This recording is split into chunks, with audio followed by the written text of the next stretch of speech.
Good morning, ladies and gentlemen. Thank you very much for making time available to come before me as the chairman. This is the Permanent Parliamentary Committee on Health Matters. I am the chairman, appointed sometime this year to head this committee. I have 6 other members of parliament who are in my committee: Honorable Freddie Kumai, Honorable Loy Boy Samuel, Honorable Maso Hewabi, Honorable Johnson Wapunai, Honorable Ricky Morris, and Honorable Benjamin Moore. This is one of the permanent parliamentary committees that we have. We have several other permanent parliamentary committees, and we also have special parliamentary committees established for special reasons, to look into special matters. So my committee was tasked to look into the issue raised on the floor of Parliament 2 weeks ago by members of the Morobe province because of issues with the hospital having power blackout and 7 lives were lost. So my committee was tasked to report back to Parliament on what actually happened, establish the facts, and report back to Parliament if those 7 deaths were directly related to the blackout. They had 20 hours blackout, so I decided to extend this inquiry into Madang PHA because I saw there was a need to establish some facts. So this morning I will not call this as an inquiry because I don't have a quorum. 2 of my members of Parliament left me in Ley and went back. They have other committee work commitments, so they had to go back. So I'm alone with the technical team from Parliament. So I will conduct this meeting as a fact-finding meeting. It's not an inquiry as usual. If I have the quorum, then I will conduct an inquiry. So I am going to treat this as a fact-finding meeting, and I will take all the facts that I establish here back to Parliament before my committee, and my committee will have to endorse all the facts that we established today. And then we will put it into a report for Parliament to have a look at. So our scope or terms of reference for Engao is different. Our terms of reference for Engao is specifically to establish facts surrounding those 7 deaths during 20 hours of blackout. And so for today, I want to gather some facts with regard to how our PHA operate and problems that you face in your individual sections or responsibilities within the Modulon General Hospital. And this will cover your issues with manpower, your issues with consumables, your issues with drugs, your issues with communication amongst yourselves and your superiors, issues with water, issues with power, issues with drugs. So I want to know everything. I want to know the problems. I want to know the issues we face at Modulon General Hospital. So I can take this up with my committee and get their endorsement, and we're going to put it into a report and present to Parliament so we can find ways to try and assist Modulon Madang PHA to conduct their business a little bit better. So we will start. I will ask each and every one of you seated in front to state your name, your position, how long have you been working with Madang PHA, and we'll go through each of those issues that I highlighted. We'll just cover the whole lot from each and every one of you, your views and opinions, the issues you face every day trying to carry out your responsibilities in your specific area of work. So this morning, I will deal with you, all the line managers, and after lunch, I'm going to deal with the senior management, the CEO, together with the board. So we shall start. So gentlemen, I will ask you to switch on your microphones and let's get started. Thank you.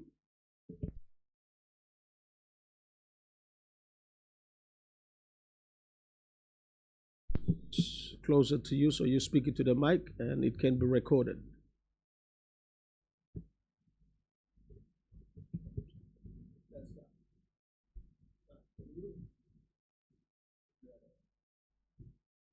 Good morning. My name is Jimmy Hypit, Dr. Hypit. I'm a pediatrician. I've worked in Madang for over 22 years.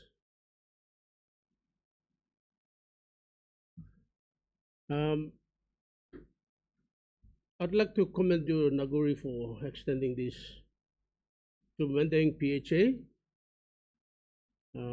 It's the first time. I think all my colleagues here, we are called to a meeting like this to find facts about the issues of health in the province. So my experience from the previous, as a provincial hospital under the Provincial Hospital Act. Dr. Hypit, I will ask you to just for introductions first, and when we are done with introductions, then we start on your views and how you see PHA Madang is operating. So let's go through everyone first for introduction's sake. Thank you. I'm John Bolga. I'm an obstetrician and gynecologist. I've been a specialist here in Madang province for 16 years, and I've worked before as a trainee for another 3 years, so I would have worked here for almost 19 years in serving the people of Madang. Thank you.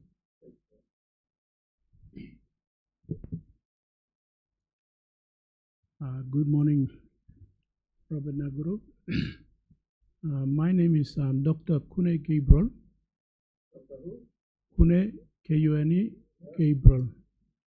I've been working in Madang province for about 18 to 20 years. 4 years as a general surgeon and 2 years as an orthopedic surgeon. So I am an orthopedic general surgeon here at Madang PHA.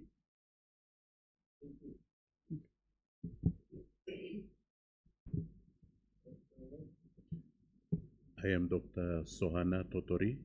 I am an anesthetist by profession. I look after the anesthetic and the ICU department. I started working with Madang PHA in February this year. Thank you. Thank you, sir. David is my name. Pahau is my second name. I'm the ophthalmologist here at the hospital, and I work at the eye clinic. I've been here, I think, about 6 years now, like working in the hospital as an ophthalmologist.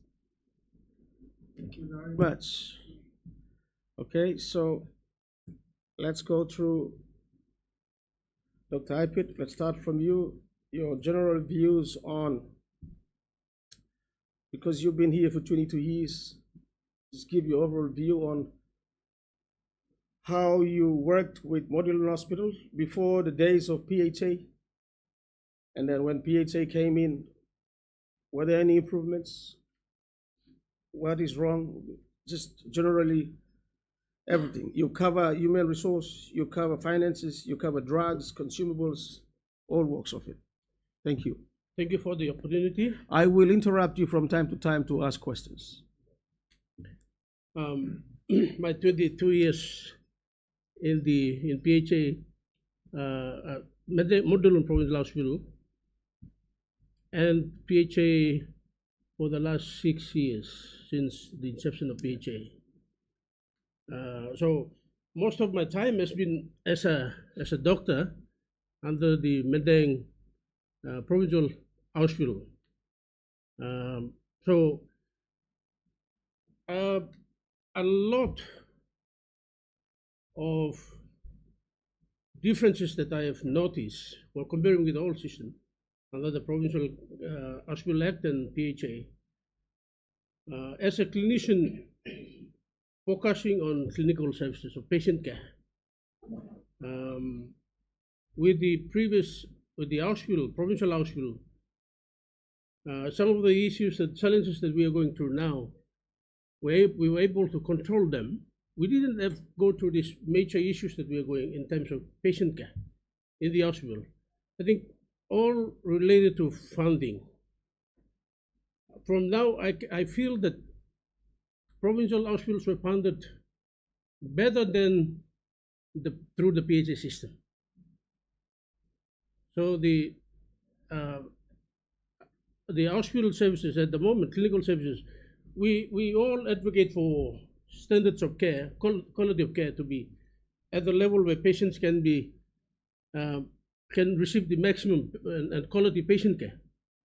And every patient care equals to funding that comes through and support that we are getting through the government. But with the PHA the last 6 years, funding to the hospital has been severely affected. The management probably knows that the issues of funding. But for us as a simple clinician at the hospital, the services, clinical services has deteriorated to a level where there's no clinical services at all. We are just going there, talking to the patient.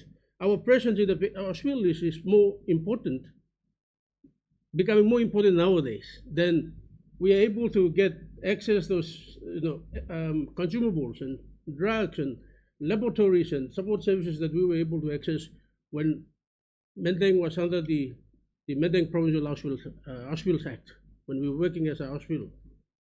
So that's some kind of communication or disconnection from the management to the hospital. So you worked through the hospital in the morning, and you may have noticed the physical appearance of the hospital. Inside the hospital is even much worse nowadays. So we don't have the drugs.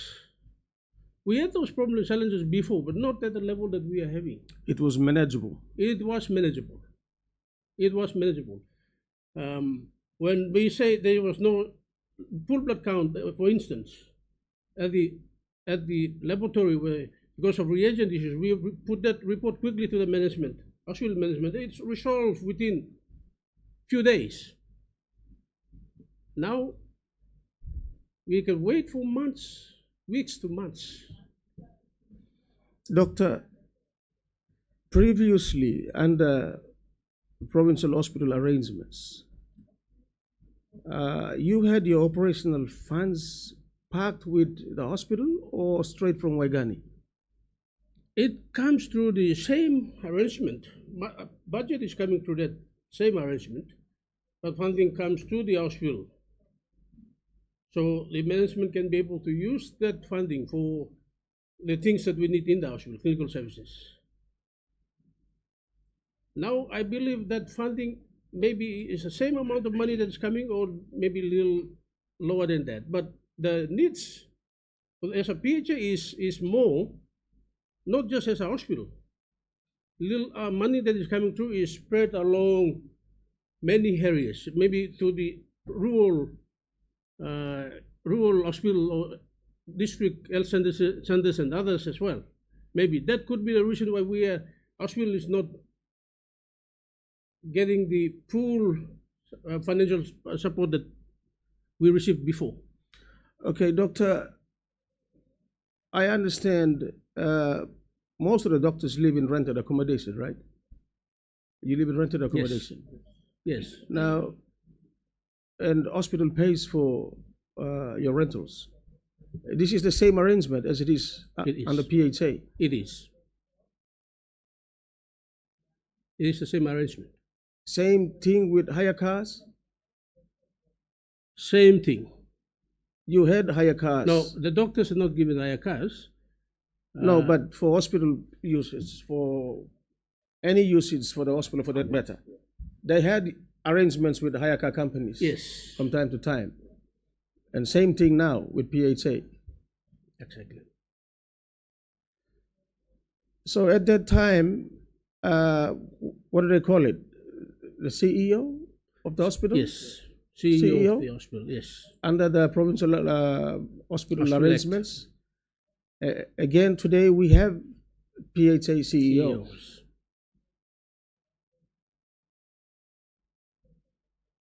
What has changed? The hospital now is hospital CEO position has been relegated to the director curative. So director curative now becomes is responsible for the functions of clinical services in the province. So that at the moment, Dr. Gawi is our provincial health curative director. So it's not only the hospital that is concerned about, it's the all curative services or clinical patient care services in the rural 8 district hospital to health center to level 2 community health force to 8 posts. Would you have any idea on how much Molilon Hospital was given by the health department for operational costs previously and under the current arrangements? Would you have any idea what kind of monies we're looking at? Look, Mr. John Mark would have an idea of, he was the director before. Okay, we'll come to that. Okay, we'll come to that. I just want to find out. Maybe around 8 to 10 million, I guess, for under former arrangements. Yeah. That's for operational funds, yes. Operational funds. Okay. 11 to 15 million, around that, for the hospital. That's just for Modulon? Modulon. This is not to be used for other districts? No. That is just for Modulon? Other districts were under the provincial health. Okay, so do you see, with current arrangements with PHA, the managerial positions have increased? Is that the reason why they have taken up a lot of budgetary allocation for emoluments and stuff like that? Not really. Management, just a slight increase. Slightly increase. Maybe as office assistants, and probably those are the ones that have, otherwise the doctors are the same. Okay. Yeah. The nurses are the same. There's no restructure, anything like that that's happened. So the benefits, financial benefits to those positions, have they increased compared to before?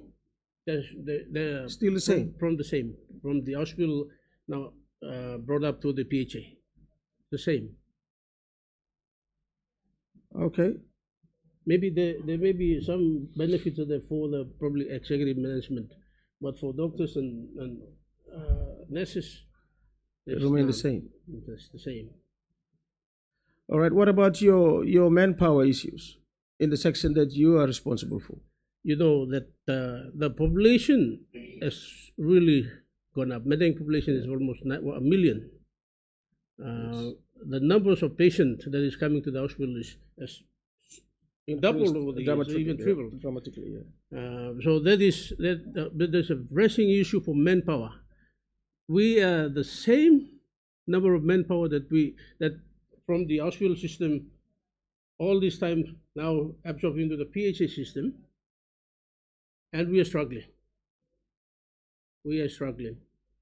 The other provinces, other provincial PHAs have actually improved their positions up to doctors up to grade 18. Madang, we are still at 15 and 16. So our doctors are now applying out. So that's becoming a competition, and there's a pull factor from other PHAs, and that is one of the scariest things that we are now, as a pediatrician, I'm going to lose my doctors. That's a concern that I have now. So in terms of manpower, in the all hospital in different clinical areas is the same, but the population has gone so high. Okay, doctor, when you say some other PHAs have promoted their doctors, or what do you say? They restructured the positions. Yeah, restructured. Why are they doing it and Model Hospital is not doing it? That's a work of the HR. When you have a good HR and the management, also. We are always complaining. We are always complaining to the management about some of the petitions that we have put up. All those in the previous management related to manpower, because our nurses are dying, people are getting sick, and most of them are aging now. So recently we had an advertisement down, and now they're going through the selection. So hopefully we will have going through the restructure and have some new positions created that can attract doctors and nurses as well.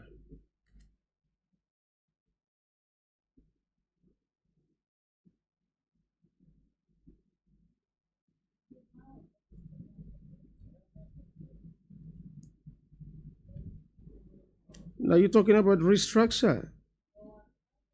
What's your management telling you? Are they going to be one? How soon will it be?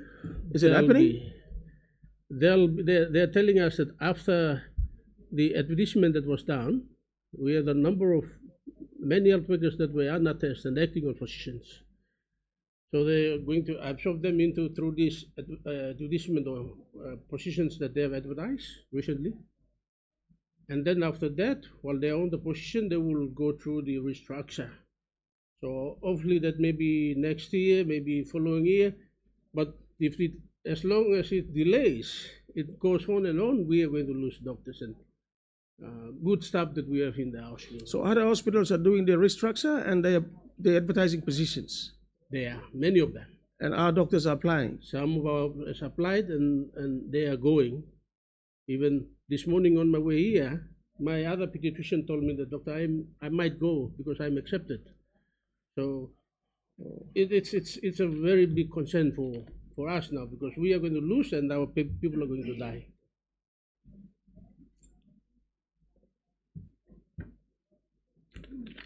Doctor, how do you find your consumables and drugs in your particular section of expertise? We are struggling. What we are doing is for now last 3 or 4 months that is worsened, because we haven't received the normal supplies. Last 2 years after the banning down of lay medical storage, we're starting to have that effect because of that. But now it should have been settled. It's 2 years now. But the experience is worse now, going worse. So Madang patients are paying for the things, and they're buying syringes now. We're asking them to go and buy, before giving injection, they have to buy a Cristopen. They will bring, when they bring the Cristopen, they must come with a alcohol swab, a needle, and then if we are going to change that medicine to oral, when patient gets improved, they have to get a prescription and go pay for medicines at the city pharmacy or somewhere. If we don't have those medicines in our system, in our hospital, we don't have gauze, we don't have hand sanitizers that we use it for cleaning our, sterilizing our hands before touching patients and giving injections and giving medicines. All that is a struggle now. But as I said, rather than staying at home, we want to be there so patients see us. That's big enough. When see a doctor in the hospital running in the ward during the ward run, despite of all the challenges, is big enough for us. That's what we are feeling now, because there's really no reason for us to go to the hospitals. Okay, so that the condition for your everyday consumables and drugs have deteriorated badly. So badly. Okay, what about the infrastructure, the building itself that you're working under? The building was built a long time ago, maybe 1960s, maybe 1950s. The same old building. That's when the population was about less than maybe 100,000, I guess. That hospital that was built for 100,000 or less than 100,000 population is now looking after almost 1 million population. It's never changed. The asbestos, the roofing lines, all. A lot of our health workers have also fallen sick. So, doctor, you are saying we still have asbestos in those buildings? It's not confirmed, but those kind of roofs that you have can actually cause cancer, lung cancer, and other cancers as well. So we need to get rid of those. I mean, we have talked about those many times in the past, but we are still talking about them. So in physical building, there's not much change.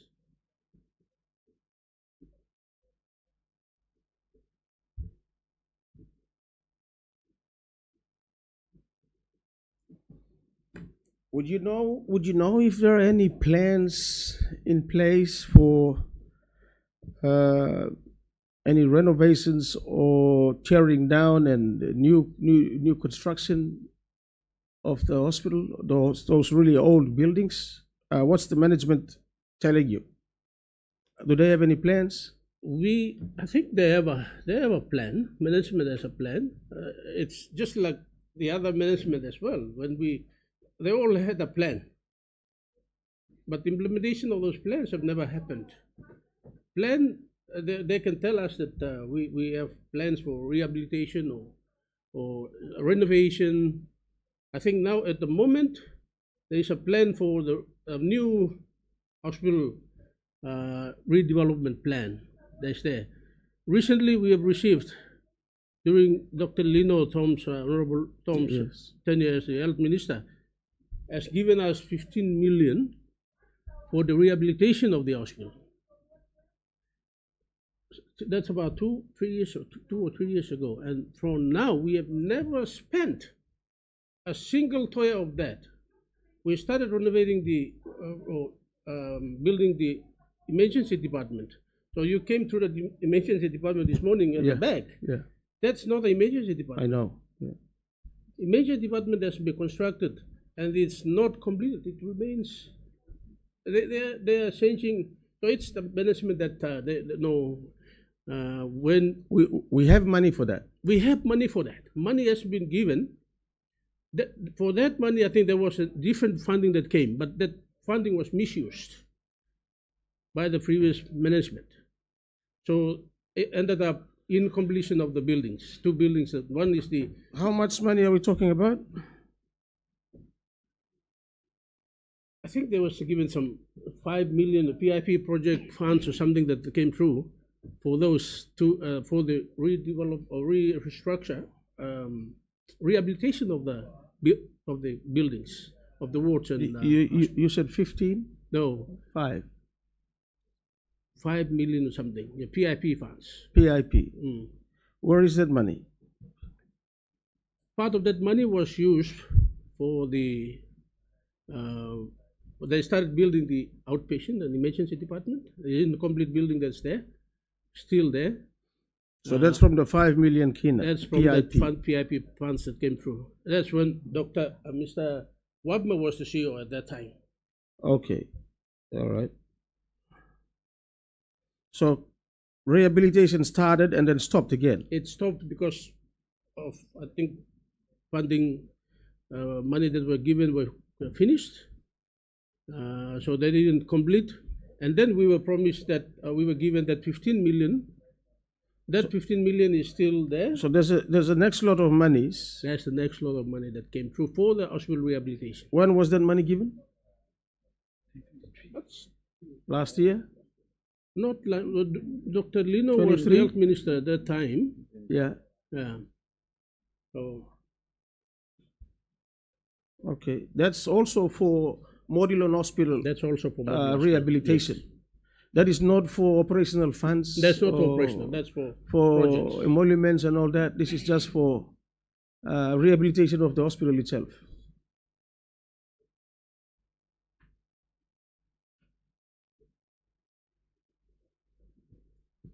Would you know why that money is not being utilized? The issue maybe the hospital manager will, acting manager will elaborate on that when it comes to. I think it's because of the committee, project committee that's external, made of external committee members from different departments who are living in Mosby. So it's difficult convening a meeting to endorse or for the. Hang on, doctor. So you're telling me that the people in Waigani are still controlling this money? Yes. Even though it's sitting in our trust Yes. account? Yes. How is that? The external project committee members. They're from Department of Health. Did they give that money because we asked for it? No, Because we had a work plan and we asked and they gave us that money? No. Or that money was just given? just I think all the hospitals, PHs receive that money Okay. throughout the country, Okay. and we were given that money for hospital rehabilitation. And it's been almost 2 years More and than we 2 haven't years now. touched those funds. So we have a working committee here and we have another working committee in Waigani. They're all members of that external committee. So they decide where this money is going to be spent, right? They will give the approval for the use of this money. So it's taken them 2 years to give the approval. It's that. Okay, all right. Anyway, Doctor, I thank you very much for your inputs. Thank you. There's some more, but I think we will get it out of Yeah. the other gentleman here. Prof, you're next. Yeah, thank you.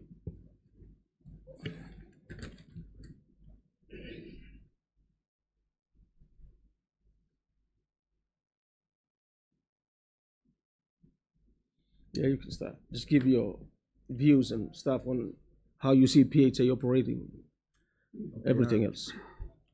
Thank you. I would say from my opinion first, and then I'll go to the details of the PHA.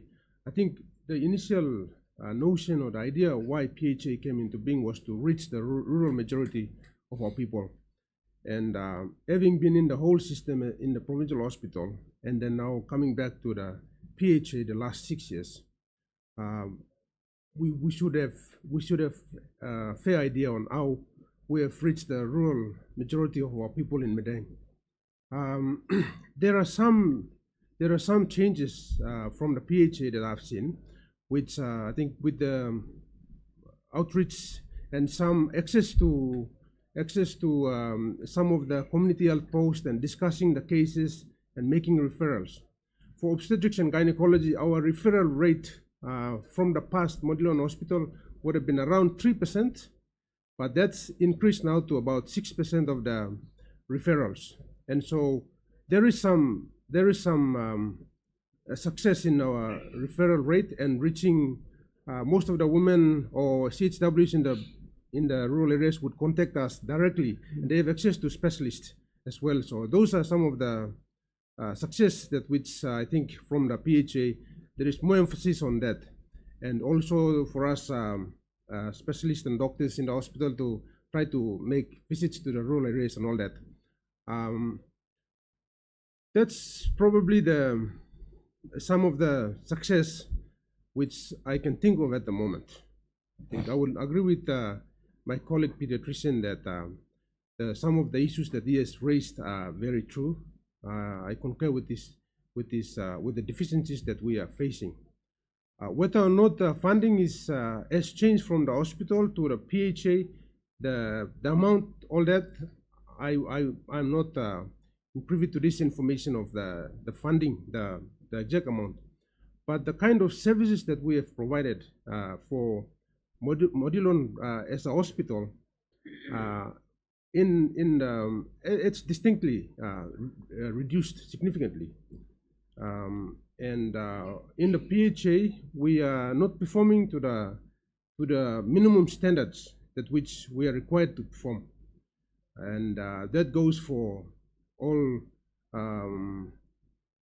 the number of patients that we are supposed to operate on, or the patients that we are supposed to see and follow up, the treatment. All of those ones have reduced as compared to when we were in the hospital time.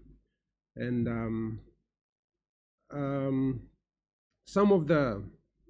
most of the programs are still existing, but some core business like having access to operating on patients access to the medications, investigations in the hospital, all of those ones have reduced.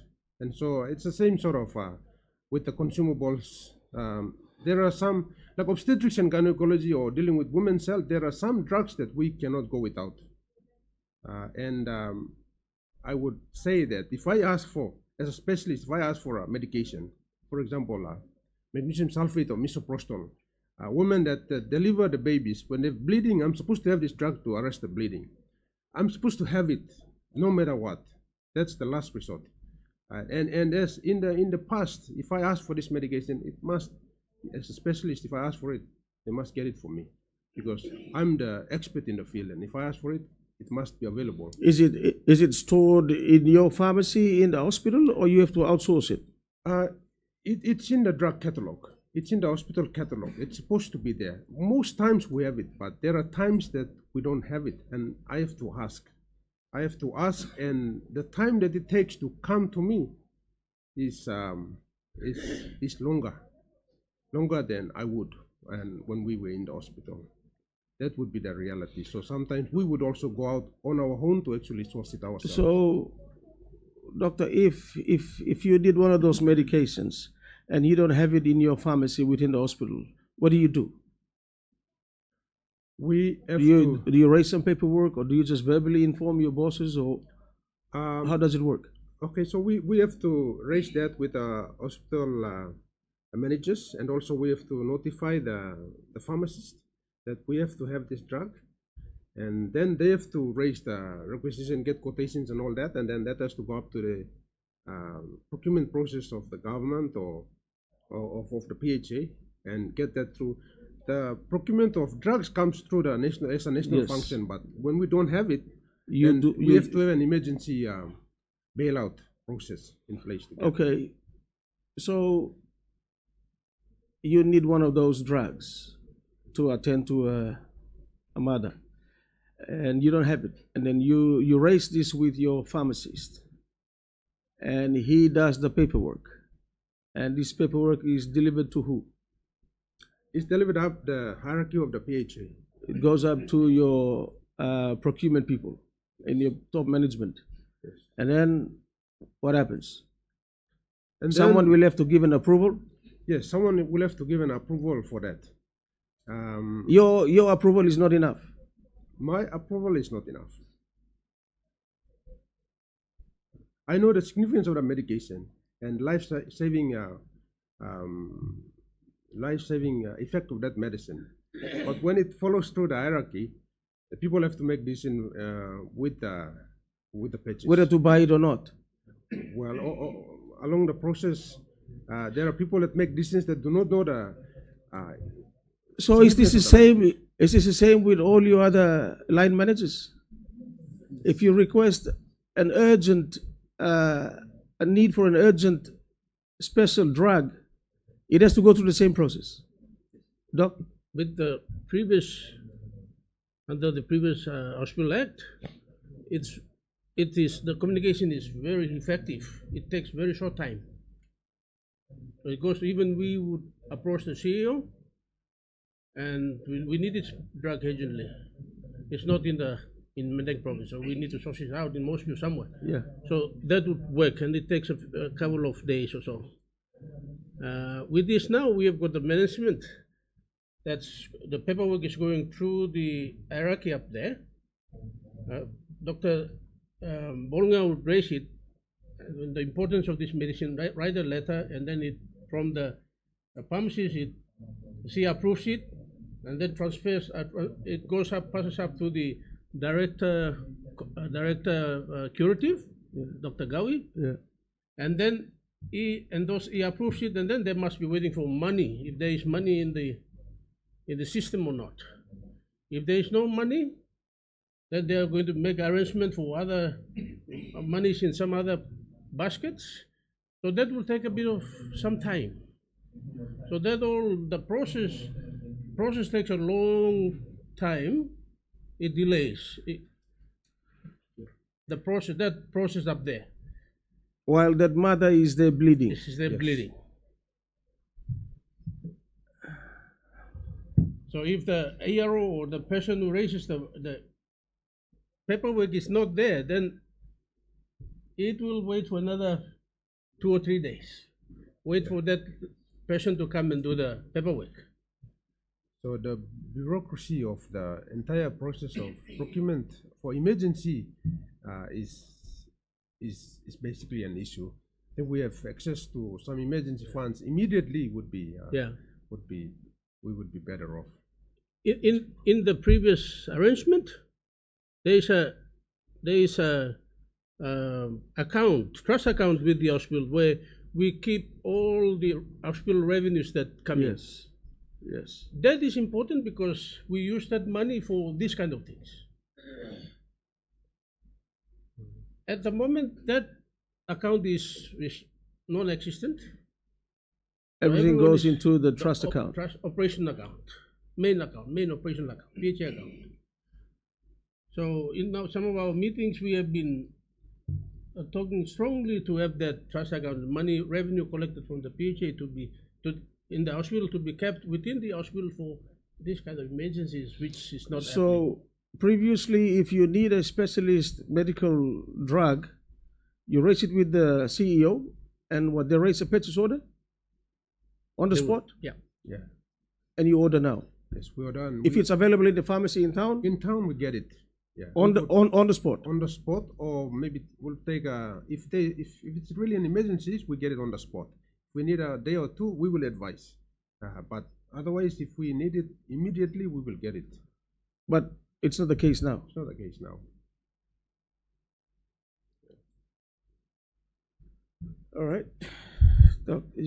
Carry on with other methods. Yes. So infrastructure-wise, we've the labor ward in the hospital is the same labor ward that's been there for as far as I can remember, having come here in 2002, and the gynecology ward has been renovated, but with the same issues with funding. That's the same funding that has told the emergency department as well. So we've our ward at the back was one of the first ones to actually get that renovated, but we are yet to get it to a usable stage where we can actually access for. In the meantime, we are using the intermediate ward to have mothers with complications or cancers staying in the intermediate ward, which the bed capacity is not enough. We used to have almost 30 beds in the old ward 1, but now it's just less than it's about almost less than 20. So why is that? Because that's the capacity of the intermediate ward. It doesn't we cannot increase temporary arrangement. Temporary arrangement. It's a temporary arrangement. Okay. Yeah, it's been going on for 2 years with the life of this renovation, and we're still waiting to relocate to the new refurbished ward. Yeah, I think the entire hospital facility is going through some challenges. especially with the labor ward. We have had issues with flooding from the main flooding from the main road, flooding backwards. And there are times when that's been sort of improved a bit, but there are times when there's a lot of rain, continuous rain, then there is flooding. And we've had experiences of the ward actually flooded, and we've had mothers. Sometimes our labor ward is full, and mothers sleeping on the floor. And those days, when there's a continuous rain, it gets flooded, and the flood actually gets into the postnatal ward, into the special care nursery, and into the labor ward as well. And we have to use buckets to flush those ones out. And toilet facilities are also very difficult. It's a 4 labor ward with overcrowding at times. That overflooding into the labor ward, that has got to do with the main storm drains. Yes. They overflow or they're blocked, and then you have a backflow. Yes. So coming all the way back into the hospital. Yes, correct. So this all the way from the Divine Word University, backflow coming up this way to Tree Line, and then it comes all the way, and then we are in the lowest point of the hospital, the facility. So that's where, and then of course the new operating theater and the structures from just upper structures actually, the stormwater actually collects as well, and then the backflow actually comes in, and we are sandwiched in between. Have they done anything to avoid this in the future? Yes, there's been some work on it to try to open up the access so water can flow, but it just depends on the inclination and the amount of stormwater that collects. So every time when there's a heavy rain, I'm already praying that, making just hoping that the stormwater doesn't. Yeah. So it's difficult. It's an ongoing issue that you face in a labor ward. Yes.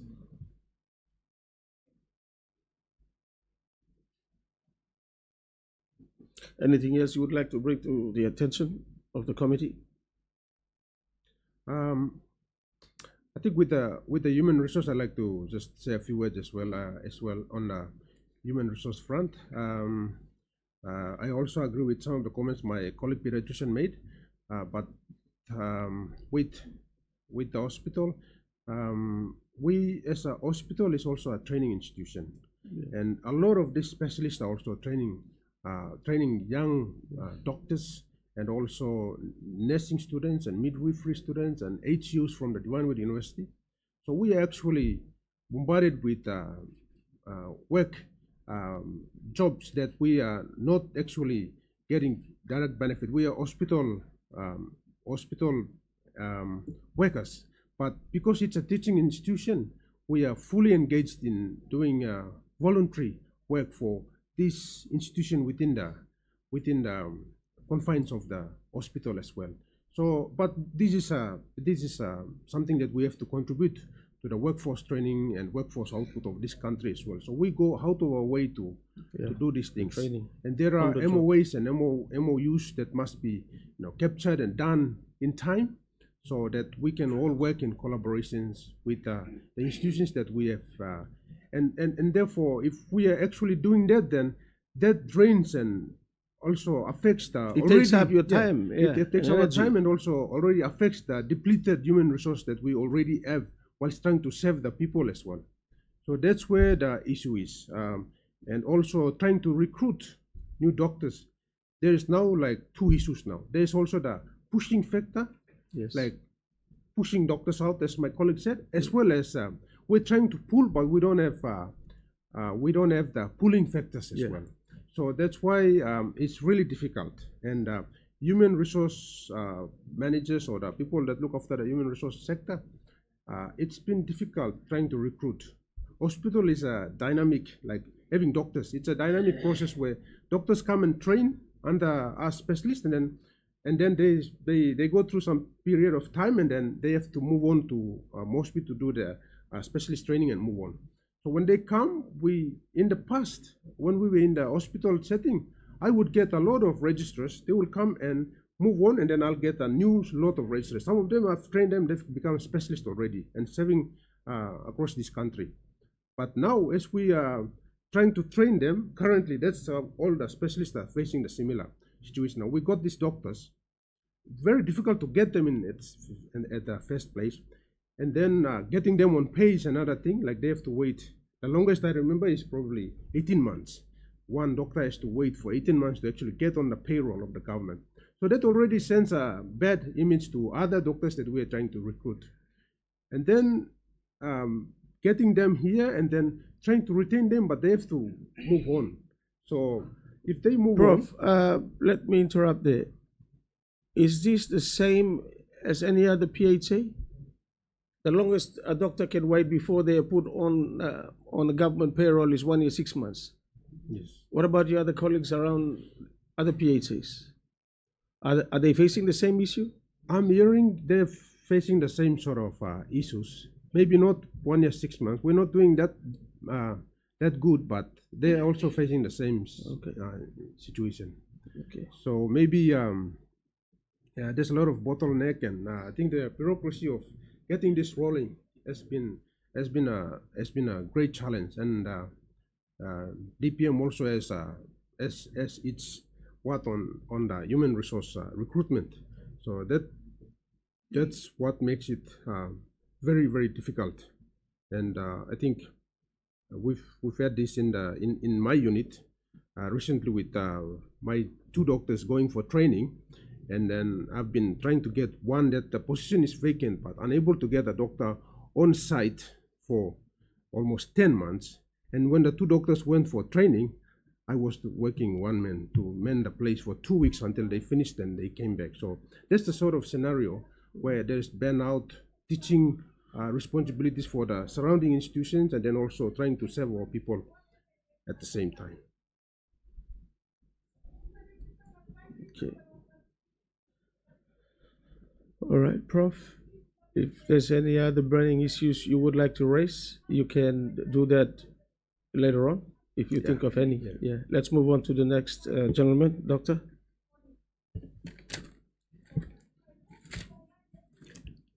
Thank you. Dr. Kune.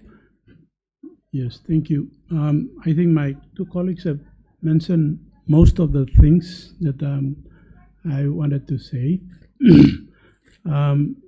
What I want to actually do is compare what I have gone through. I've been in Madang since 2005 as a resident. And I will focus mostly on the surgical aspect and the training. Madang in PNG compared to surgical service, Madang was one of the leading surgical service provider in this country, and also training-wise. We had 2 good surgeons in the likes of Sammy Thomas and Dr. Maiwa. We're on the ground, and I've gone through their training, and now I'm back in Madang. During my time there, looking at the Madang Modilon Hospital, when initially it was there, I've seen that the hospital was actually functioning well. In terms of the manpower, there was enough manpower at the time. Compared to the population? Compared to the population at the time. And we were able to cope. There were no such issues with consumables. There were no such issues with water, power. Surgical service was very good. In fact, I could remember that our cancellation rate was less than 15%, which was one of the best in the country. Hang on, doctor, stop there. When you say cancellation rate, what is that? Cancellation rate is the total number of patients that is booked over the total number of patients that are cancelled multiplied by 100. Okay. So people come in and you operate on so many, and so many get cancelled. You cancel the operations. Why do you cancel operations? That's what I was trying to. There's so many factors. Okay. So your rate at which you cancel was Lower? Lower. Around what percent? 15. 15%? I would say less than 20. The accepted cancellation rate throughout Papua New Guinea is between 15 to 20%. That's the standard. That's the standard. That's the acceptable. That's the required, which is required by the NDOH. Acceptable standards Required by the NDOH, National Department of Health. is what? By the 15 to 20%. Around 15 to 20%. It must be less than that. But for now, it has gone up to 47%. It's close to 50% cancellation rate. Wow. So the manpower is the same. In terms of the number of nursing staff, number of HOs, even though they are aging, we are still the same. My two colleagues have moved on, but we have built on it. Surgical service has built on it. Initially, there was only general surgery and an orthopedic service. But now we have gone into general surgery, orthopedic, and we are looking at neurosurgery. We are looking at head and neck plastics. Initially there was plastics and orthopedic, but now we are building on it. And we have also thought about moving into pediatric surgery. Now, the problem we have is that we are trying to move ahead, but we can't move any further. Why? Because my colleagues have already alluded to, there is no restructure. I'm actually fortunate to be on a position which I am acting now. And my initial standard position was grade 15. But now I've been just moved up to grade 16. But 3 of my colleagues who are graduate general surgeons, Madang is fortunate to have 5 surgeons on the ground, not like any other province in Papua New Guinea. Madang is fortunate. But the issue is my registrars my SMO surgeons are on registrar position currently as we are speaking. They are still on registrar position, which is grade 12, less than grade 12. Why are they still on the ground? It's because, like myself, we've been brought up in Madang, we have lived in Madang, worked in Madang, and stayed in Madang for a long time, that we don't want to go out. We want to stay in Madang. The issue is that our restructure is the problem. The problem is with the HR. And we have been complaining for hundreds of hours and minutes that we all our meeting just for us to get a new HR. We haven't got a new HR. We've been recycling the old casuals who have just gone for some workshop and came back, and now they're HR managers. And they don't know shit about doing anything. They cannot move us forward. We are stuck. We've been talking to the management that we need help from the DPM to come up here and help our HR solve this restructure problem. And it's been still stagnant, and we are going through this. And the population of Madang is changing. Now it has become 800,000 and going to million. Okay, Doctor, I'll just interrupt you there for a minute. Your cancellation rate used to be 15 to 20% previously. Now it is sitting at 47%, going towards 50%. You're telling me that the problem is restructure. It's so many problems. Just hang on. How will this restructure solve or drop that percentage down again? Restructure is only for manpower. All right, manpower is one of the issues. Like I have mentioned, when we have moved from Modilon General Hospital to PHA, the manpower has been still the same. In the theater, even though we have built a new theater, the manpower is still the same. And now we have moved into the PHA. I believe with the previous management, they have started recruiting a lot of casuals.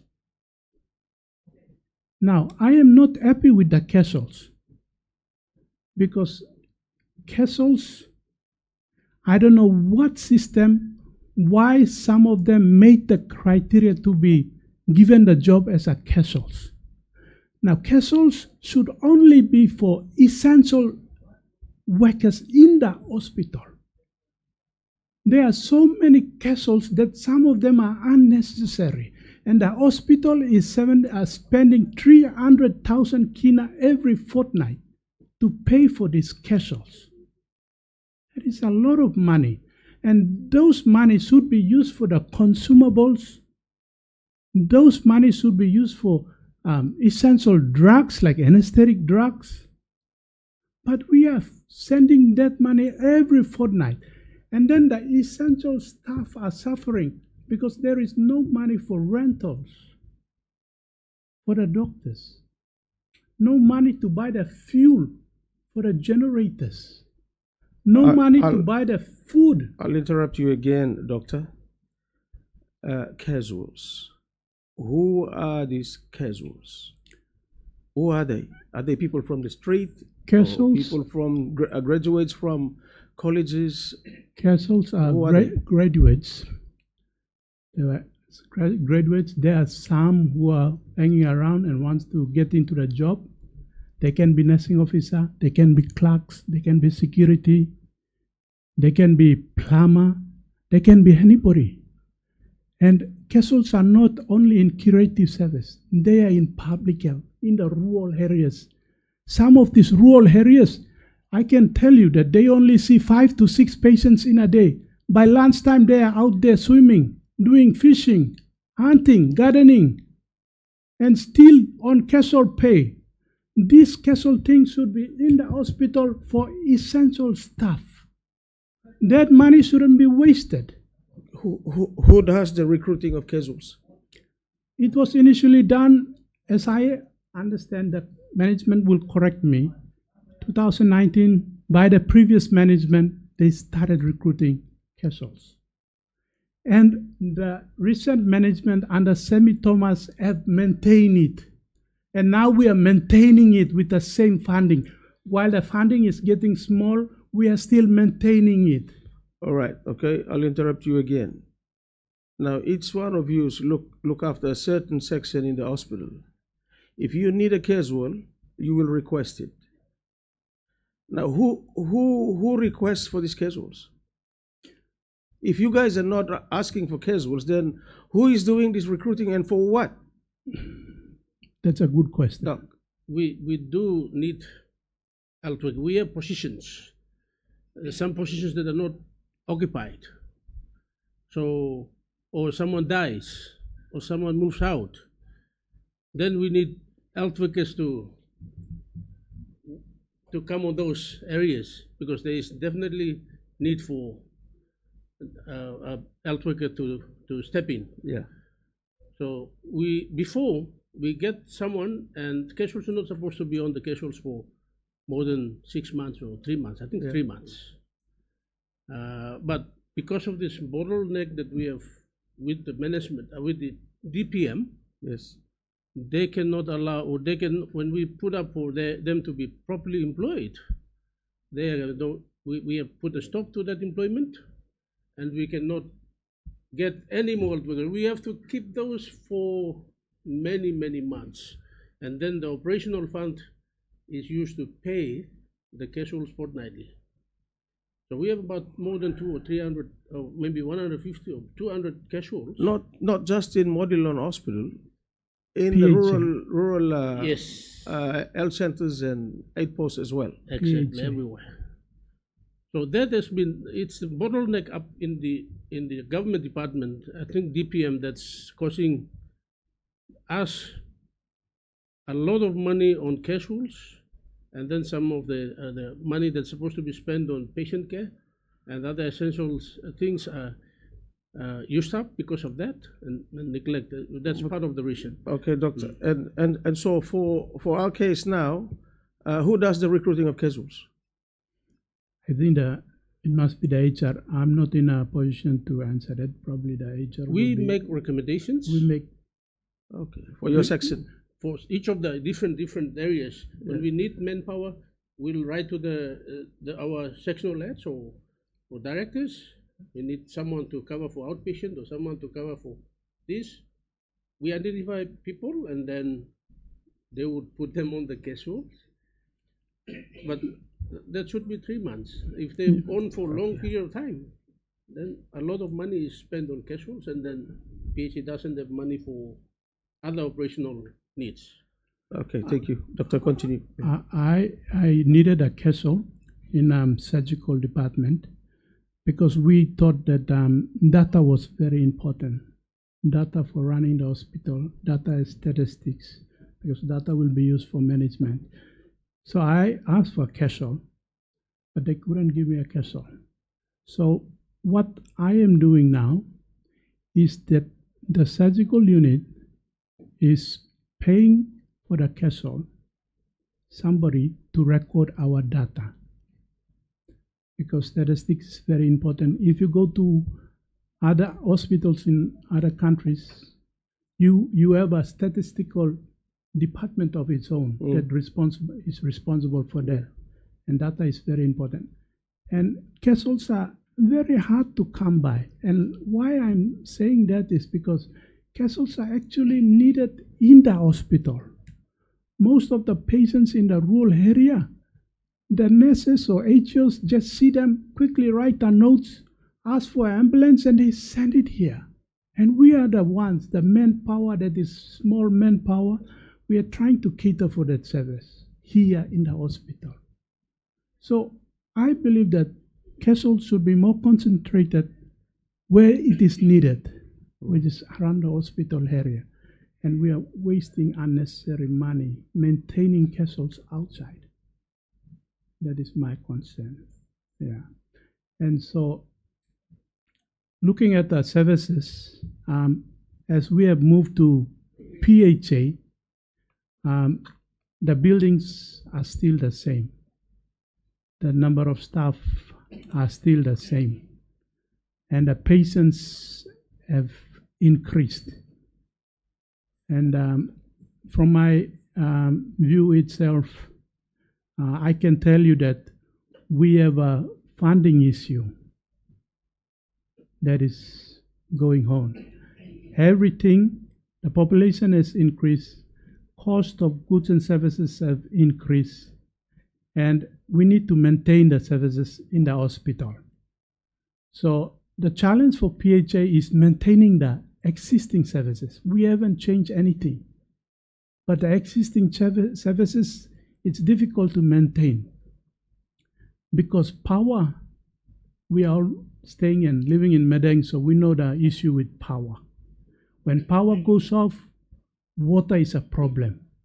When water goes off, all the equipment in the theater breaks down. Like the sterilizer machine, they need water to function.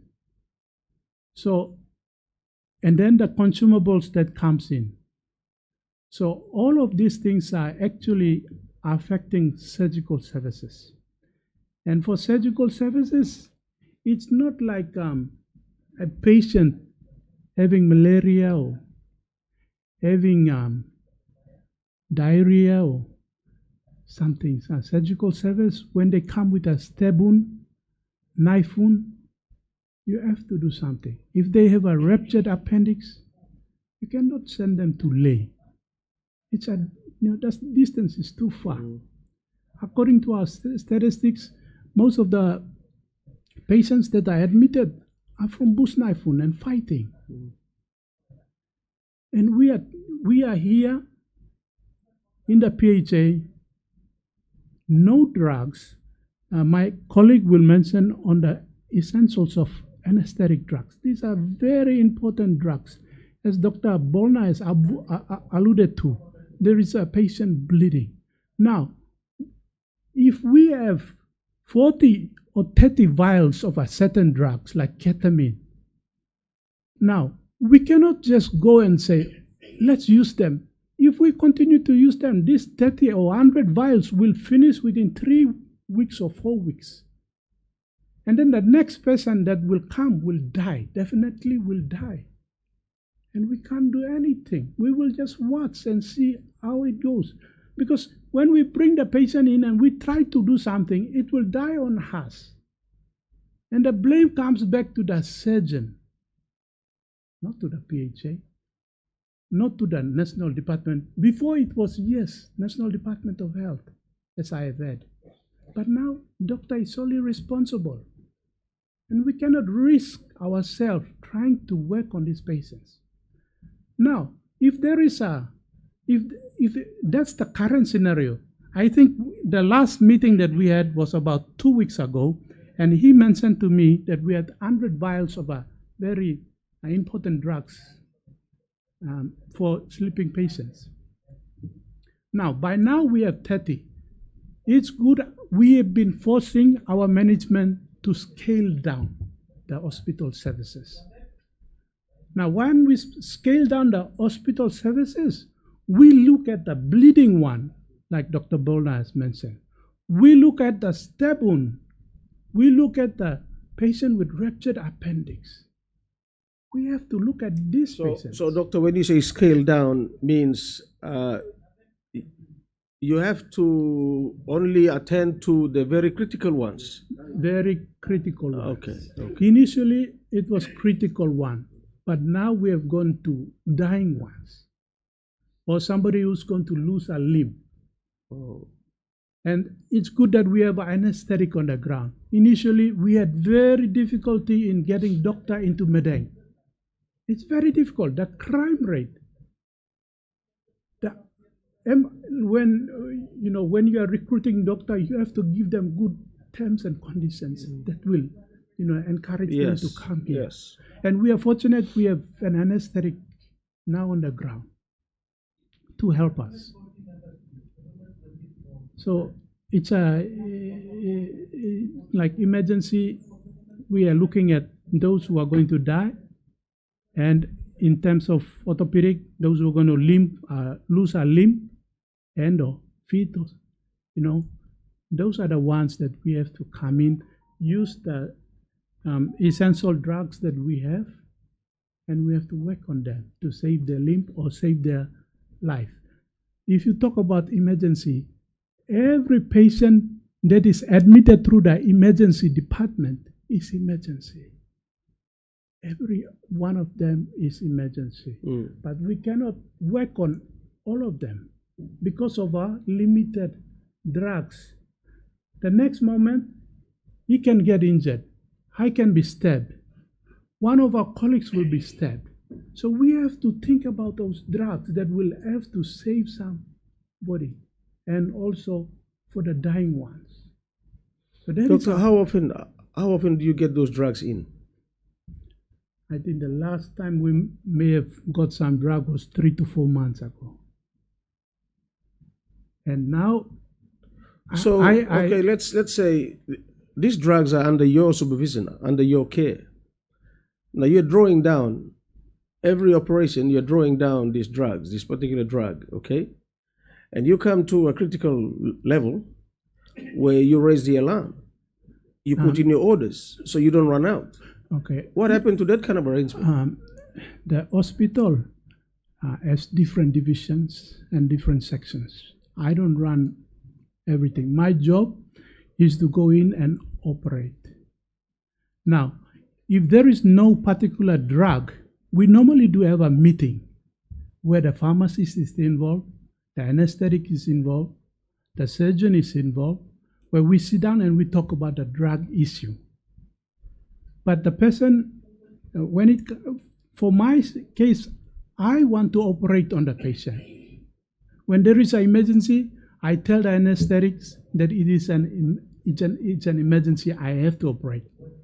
But to draw the drugs, to give the drugs, is a different person.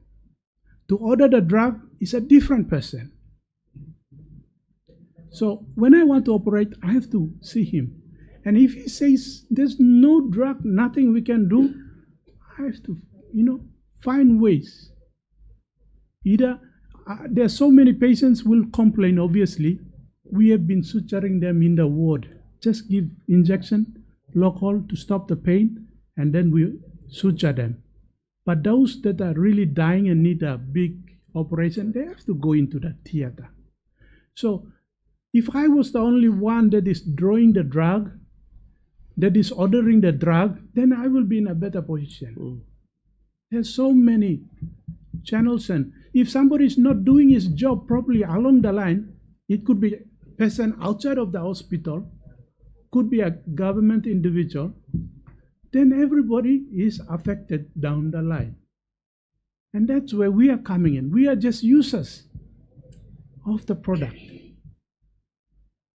And if somebody hasn't done his job properly and drug is not available, then what can we do?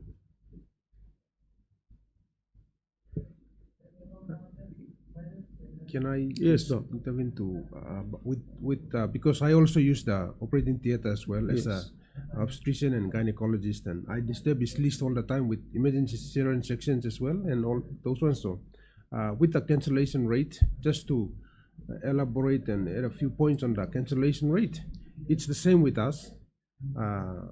We would be doing most of our operations in the past, but the cancellation rate and postponing cases is very high.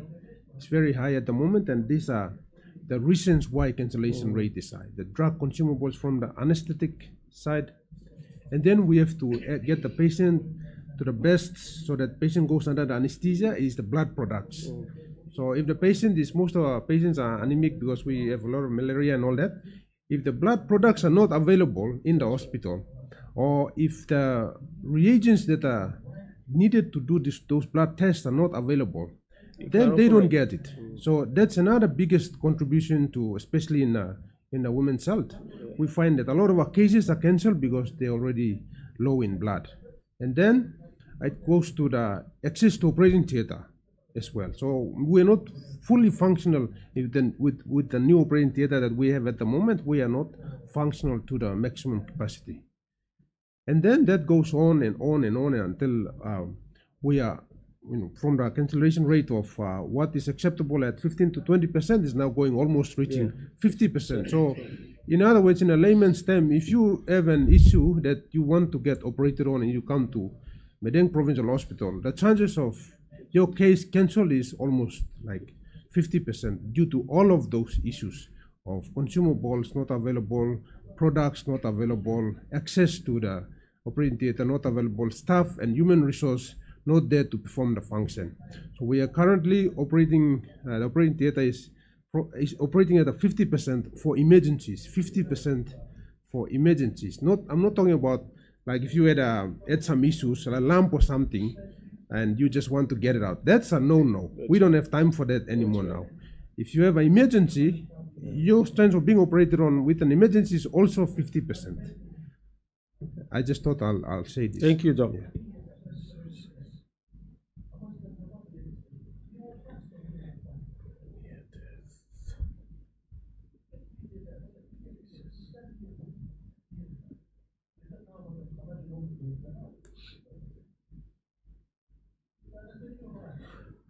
Okay, Doc, thank you for your contributions. We'll go on to the next doctor.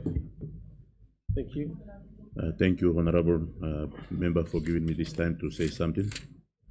Your name again, Doc? Dr. Sohana Totori. Sohana. Yes, Totori. Okay. I look after the anesthesia and the ICU department. I'll start off with anesthesia and finish with ICU.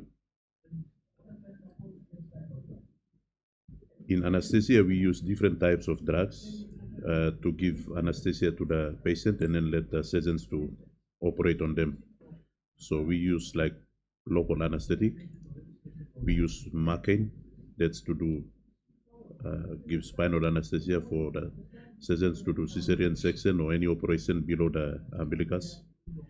We also use opioids to stop pain. We use sedation to sedate the patient. We use hypnotics to sleep the patient or put the patient to sleep. And we also use muscle reductions to relax the muscle to make it easy for the surgeons to do the operation. And we also use anesthetic gases to maintain the anesthesia. So far this year, we have several problems or shortages of all these drugs and gases.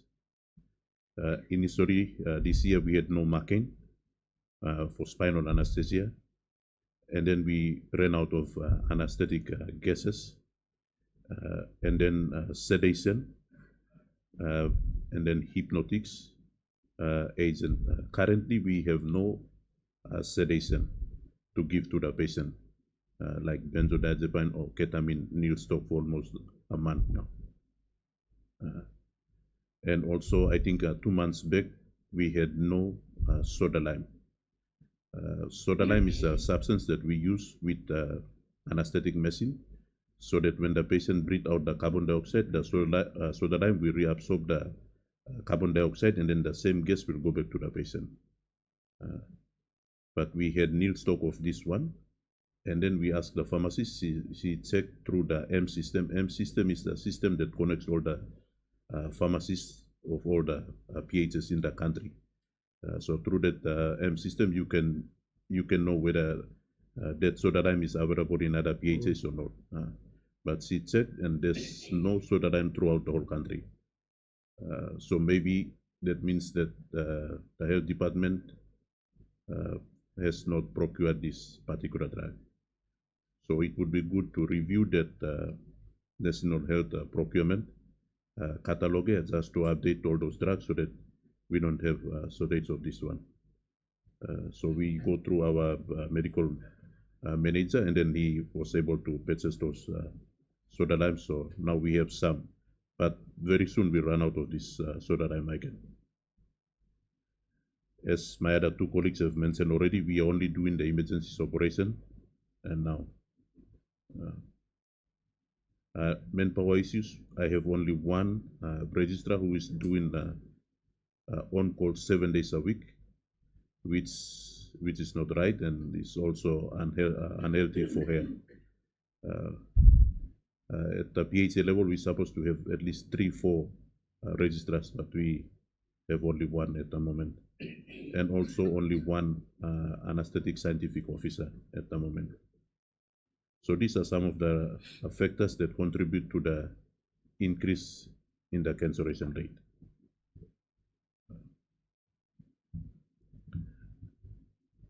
In addition to that, like the surgeons, they book the cases and then they adamant on doing the cases. But we as anesthetists, we stand as the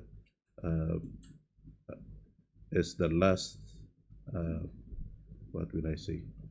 Last defense for the patient. We try to make sure everything is okay before the patient goes onto the operating table. And one of the things that we check normally is blood works. We try to make sure all the blood works are in order, and the patient hemoglobin is okay. There's extra blood for the patient, and then we let the patient go onto the operating table.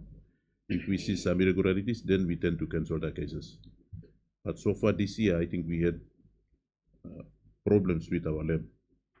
We are not able to do the UEC LFT to check the function of the liver, the kidneys, before giving them the anesthetic drugs. And also we are not able to do the full blood count. This is the basic, to know the amount of hemoglobin before we anesthetize the patient, because surgeons will cut, patient will bleed and lose blood on the operating table. Okay, now to the ICU department. We look after the critically ill patient, very sick patient, and we also use different drugs to look after the patient in ICU. The first common drugs that we use are antibiotics. So in terms of antibiotics, there's first generation, second, third, and fourth generation. So far here, we are just using the first and the second generation antibiotics. We don't have those powerful antibiotics to give, like the vancomycin and the meropenem for the very severe septic patient. So in terms of antibiotics, we only have the first and the second generation. So after we commence the patient on antibiotics, normally like we check after 48, 72 hours whether the antibiotic is working or not. If it's not working, then we change to other antibiotics. But in our hospital here, we can't do that because there's no other alternatives. So we just put them on the same drug for 10 days or 14 days. In addition to that, we don't have our blood lab is not working that well, so we can't check whether the antibiotic is helping the patient or not because we can't do the FB. So it's a bit difficult to manage those septic, very sick patients. Also inotropic support. These are the medications that we use in patients who have low blood pressures or septic shock or cardiogenic shock. But at the moment we are running out of those drugs. So if a patient is having low blood pressure, then there's nothing to give. We just give IV fluid and then that's it. The third drug that we are running sort of is sedation again. We also use sedation in ICU. When we put the patient onto the ventilator, we need to sedate the patient so that it will make it easy for the machine to breathe for the patient. Otherwise, the patient will fight with the ventilator again. So this morning, as you walked in and saw the two patients in ICU, the two adult patients on the first and the second beds, both of them need intubation and ventilation. But as I'm speaking right now, we can't intubate them and ventilate them because there's no sedation. Their level of consciousness, like all of us now, our level of consciousness is at 15. When the level of consciousness drop down to 8, that's when we intubate the patient and protect the airway and then put them on the ventilator. For those two patients in ICU, their level of consciousness is around 7, which is already an indication for intubation, but we can't do that now because of no sedation. And the other issue is, again, lab. Our lab is not functioning as it's supposed to be. Thank you, that's all I have to say. Thank you very much, Doctor. Those anesthetic drugs and sedation drugs, do you see if they have stock in and around our pharmacies locally? Do they have stock here? No. These are special drugs that are coming straight from the supplier through the health department. Yes. When you brought this up with your superiors requesting for these drugs, what kind of feedback do you get? They used to look around, especially Dr. Kuri, he used to look around and then bring some in, but not all. So Modular Hospital is not getting the required amount of those specific drugs. Right. When you do procurement, each and every one of you do your requirements, right? You tell the management, this is the quantity that I need of each of these drugs. Are you consulted on this? Okay, let's say we're doing a budget framework, activity plan, and when they see your activity plan, they will put a budget together.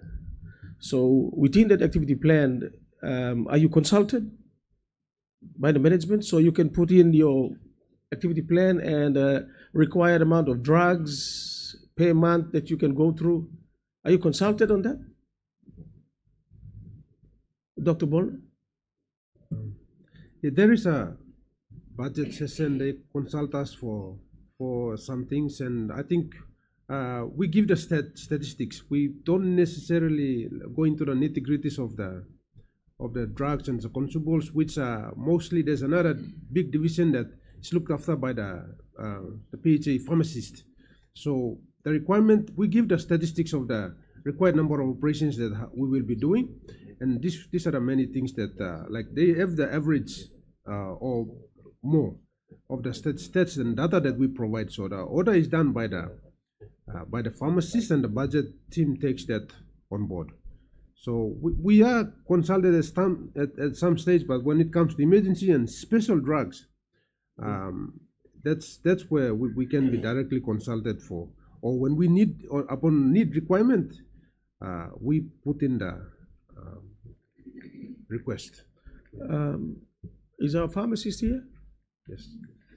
Where's the pharmacist? Okay, I would like to have you in front later on after this. Okay. All right, doctor, I think you've got some very serious issues.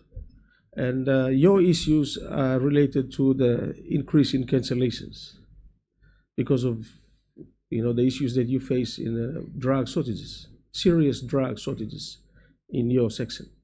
And that has a rippling effect to your cancellation rate. I can see that now. Prior to coming to Madang, where were you? I was at Kundiawa. Speak to the mic, please. I was at Kundiawa and then to Vivek for 7 months, and then I was with Tabubil for 5 months, and then I came here. Very good. Tell us your experiences, especially with the supply of these drugs from these other previous areas you worked in. When I was with Kundiawa Hospital for the last 6 years, we were having sort of like shortage in drug, but not as what we experience in here. Up there, like when we have shortage of drug, like the channel of communication is very short. We just go straight to the pharmacist, and then pharmacist to the CEO or the director, and that's it, we get the drug. But in here, it's completely different, and it's difficult. How? The channel of communication. How is it difficult? It's difficult because in here we have to go through the pharmacist and then get back to the direct, medical manager, and then the medical manager will bring it up to the directors and then to the CEO, and yeah. So that's the difference between here and Instead the of other going PHC. up straight, you have to go around like this. Yes, yes, and then it takes Before time. you reach the top. So that's the difference you see Yes, in your previous engagements yes, compared to Madang. modular. Yes. Okay, thank you very much. Thank you. Finally, let's get to the I man. Thank you, Chair. Okay. David, you're a doctor Yes. by profession. Yes, I'm a doctor. Yeah, I'm an okay. ophthalmologist. With ophthalmology, okay. So like for us, like in Madang, like the eye clinic is sort of like we're working in partnership with like an NGO who's been here for a very long time. So like for Fair Dollars. Yeah. They've been here since 2007. Okay, so over the years, the management of the eye clinic is really under Fair Dollars. But with the support that we get, like as a hospital, I'm with the hospital, but we sort of like it goes back a long way. In the past, it was under like Madang Hospital. In those days, that they had an MOU signed, which had supported the the services, the eye care services in Madang, as well as also working really closely with Divine Wood as well. So like with human resource and HR training of our nurses in the country. So I think we can say at the eye clinic, the ophthalmology services are good, at least. Supplies and equipment, we have sort of like an annual meeting every end of the year, like in November. We all sort of meet together, the managers, we meet and then we submit our plans, for our annual activity plans for next year, every year. So supplies is okay, we can say, and I think for the equipment. Is it because you are taken care of by Fred Ollos Foundation? Yes, I think well, we can say for us with the HR, I'm with the hospital with the other doctor, one of our registrars, and our nurses, about 6 nurses, we are with the hospital, with PHA. But I think The services yeah. maintained by Fred Yes, Allos yes. Foundation. Yeah, so we can say maybe like the services are okay. With the equipment and supplies, we're okay. It's being sort of sustainable, like every year, which is good. With like human resource, there's only 6 of us, like from the hospital, and this I think about other 25, okay, of the staff, admin as well as the clinical staff is under Fred Allos. So with so like with human resource, we can say it's okay at the eye clinic at the moment. Infrastructure, we had sort of like in the past, the eye clinic is not with the hospital, okay, because the clinic and the OT, the theater, they've got sterilizers in there, there's the equipment in there, microscopes, there's an aircon system in the theater, which is really big. So I think in the past, up till about 6 years ago, we've been having like issues with hospital, the power and the water supply. So that's the reason we advocated to have a solar system in place. So at the moment, the eye clinic is running on solar, okay, every day. So there's no interruption with water supply and That's right. power supply at the clinic. With supplies, I think like with the drops and the surgical supplies we import from India every year, but then we have the other supplies from the pharmacy, like the IV fluids, the IV lines, and all this. We just get from our pharmacy as well. With patient care, like normally we have our cases that we do under like local anesthesia, as well as under GA. But then we have like electives as well as emergencies. Okay, but now at this time it has gone really bad for us, all of us. We can't do like all our electives. We've been sending them away. Maybe up to Hagen, up to Gorka, up to Lane. So they've been sort of like moving. It's not easy for them, our people. But every time, like if we have a case, I'll have to ask the anesthetic team if it's okay for us to do. You still go to him? Yes. Every time we ask each other, is it okay? I can do my case, my emergency case. If he says okay, yes. But if not, because of our other, our other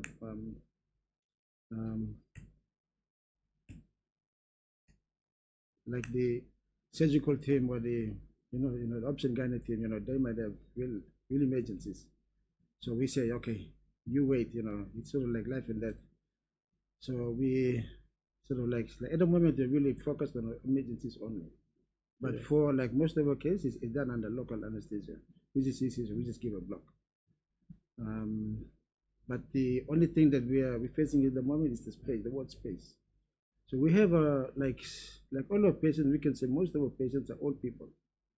So they come in from far, from everywhere, like within Madang, the rural Madang, as well as the other provinces.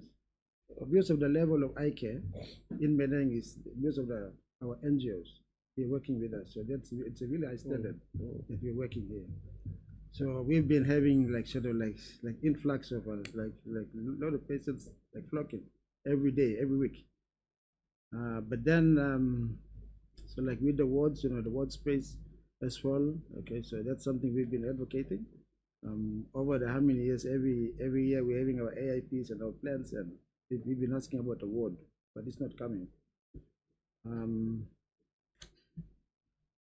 So I think like with the other issue that we face every time is the water. Okay, the water issue. Actually, it's really across the hospital. Okay, so I mean, even for patients, our staff as well, in all the wards. Okay, so it's not only the surgical wards, it's the whole hospital. So actually, it's been like, so over the years, we've been having this, the water issue, blackouts as well. So like sometimes no power, no fuel.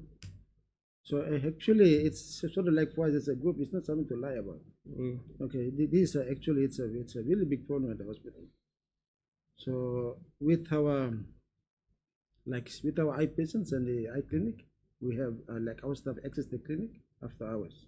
So if there's no water, they can access the water at the clinic, the water tanks at least. But I think for ophthalmology, I think with the supplies, we do like outreaches out of the province in some other provinces as well. And when we get like sort of like extra supplies like IV fluids or syringes, even some of the drugs, then we take them back. So every time we have our friends asking us, oh, we don't have this, and then we sort of help as well. The sterilizer in the hospital, it goes up from time to time, but we also acknowledge our partner who's been really supportive with the hospital. So every time we get our nurses in OT or with the sterilizing department, so they'll be asking, oh, our sterilizer is down, so we need help. So we're also helping as well. So I think for us, I think what we need is the rural health. So that's what we've been sort of advocating to have, to go out. Yeah, but I think for ophthalmology, we can say it's okay with the support from our NGOs helping us. With HR, I can remember with the old MOA, with the Federalist and the Modern Hospital, we're supposed to have 8.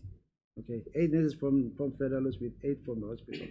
At the moment, it's a bit less. Okay, with HR, I'm the only one.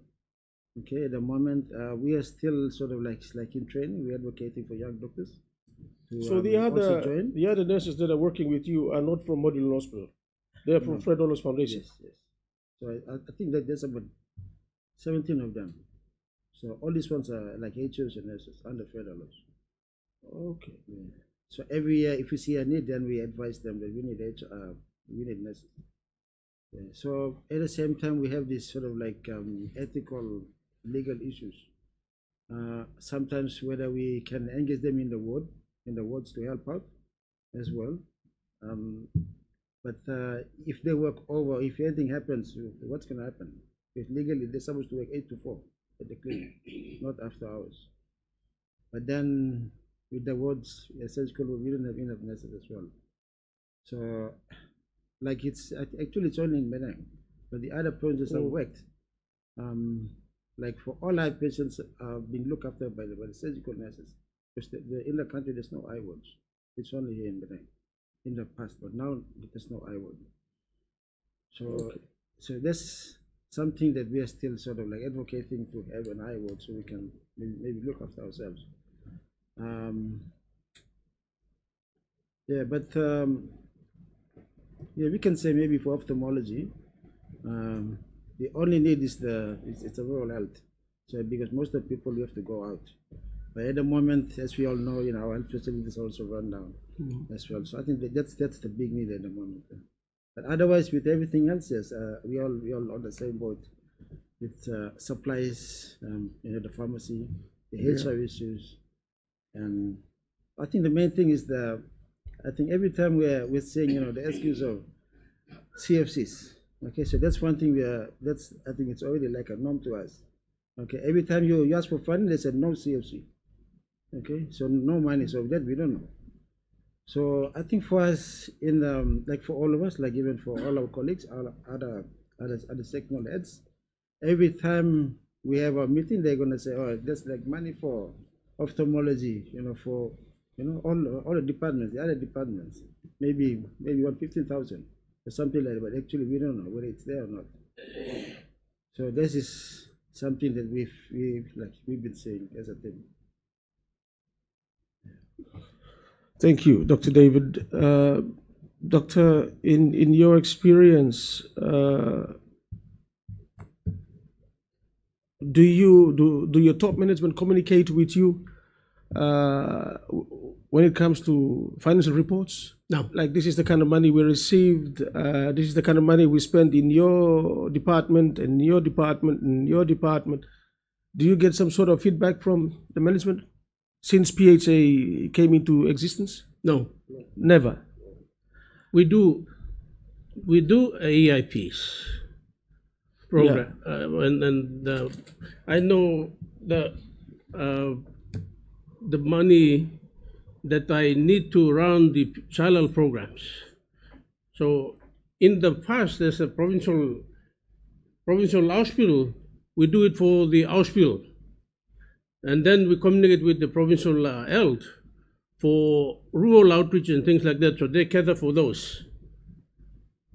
Now, for child health, I do those programs. I do those AIPs. That covers trainings and running of the unit itself, or outreach programs and so forth. But when we do the AIP and submit, when the funding comes, we don't know. So they don't tell us, you got this funding that's coming through AIP for visit to your rural health, you've got 10,000 or 15,000 or whatever that amount. It's not given to me.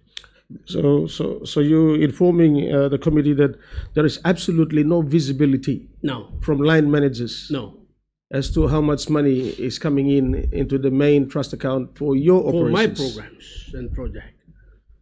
Yeah. And that's the same with all of you. Yes. And the running of the hospital itself is, the buildings that we talk about now, many of the toilets have been blocked. They are not working for the patients' toilets and staff toilets.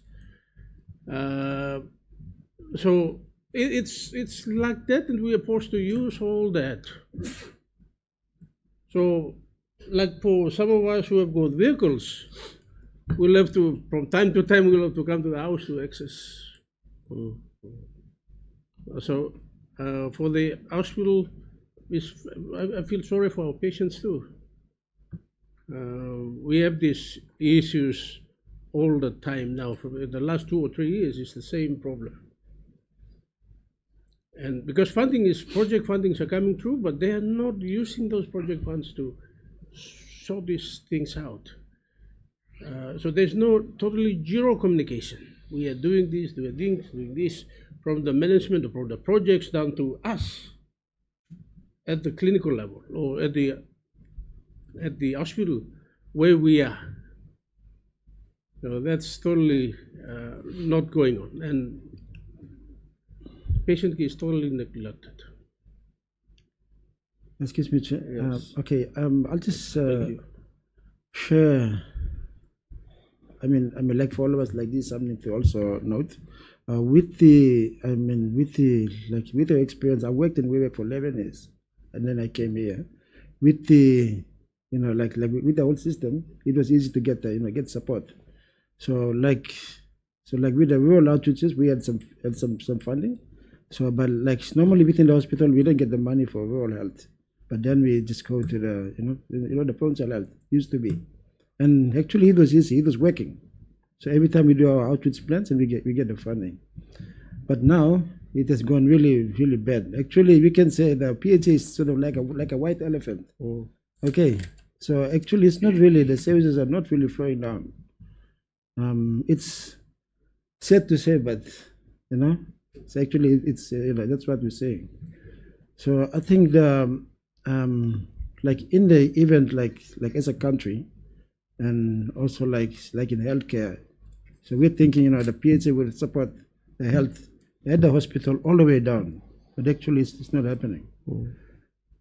So I think like this is something for us to, as a team, to work on. Okay. All right, thank you very much. I know there's a lot of issues for us to continue on talking. It's already lunch, so I have to suspend the hearing or the inquiry, fact-finding inquiry now, and unfortunately there are people in here that I would like to see, but I have to see your top management and board at 1 p.m. and I would like to reschedule you for tomorrow morning, if that's okay. For those other, like the pharmacist and some other line managers that you didn't get a chance to say your bit, I would like to see you all. So before you leave, I would like to have your names and your contact number so I can contact you in the morning and you come back here before I deal with PNG Power and Water Board tomorrow morning. And most of you are also welcome to come back tomorrow morning because PNG Power, the regional manager, operations manager, will be here. I summoned him to come, and the CEO of PNG Power was in Ley, in Engau. I forced them to use my powers as the chairman. I forced them to sign MOAs as a matter of urgency. See, right now, if PNG Power walks into Modilon Yard Hospital precincts, and if they see something that is wrong, they will not touch it. They'll just see it and report it, and they'll walk away because they are not authorized to do so. It's under your jurisdiction. So PNG Power can't do anything. So that is a major problem with all hospitals in the country. So that's why they had issues in Engau that resulted in those deaths. So I have used this inquiry to make sure they draw up an MOU or MOA and sign it as a matter of urgency. So that's happening, and I would like to get that too when he's here tomorrow, the regional manager, so we can talk about this as well, and water board as well to do with water issues. So, ladies and gentlemen, thank you so much once again, and thank you for the 5 of you for your contributions. I would like to hear some more from your line managers and responsible people in your respective divisions. So please leave your names and your contact numbers with me so that I can contact you tomorrow morning, and we go through this, and then I'll deal with these other utilities later on. Is that okay? All right, thank you very much. I think there is lunch for everybody down at the, I don't know, my officer is not here. I think he's organizing that. So we'll just have lunch before you guys can head back. At 1 o'clock sharp, I'll be dealing with your superiors. And at 2 o'clock, we have a joint provincial budget planning Friday committee here as well. So I'll be suspending at 2 o'clock to attend that again. So once again, thank you so much. And I'd like to see you all again tomorrow morning. Thank you. It's suspended. It's 20 past 12, and we suspend for lunch. Thank you.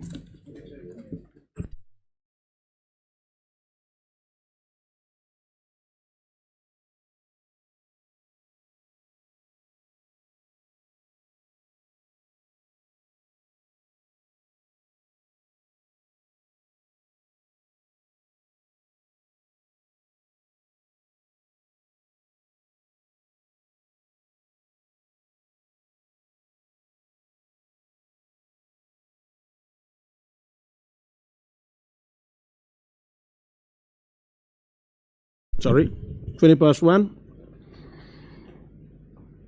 We resume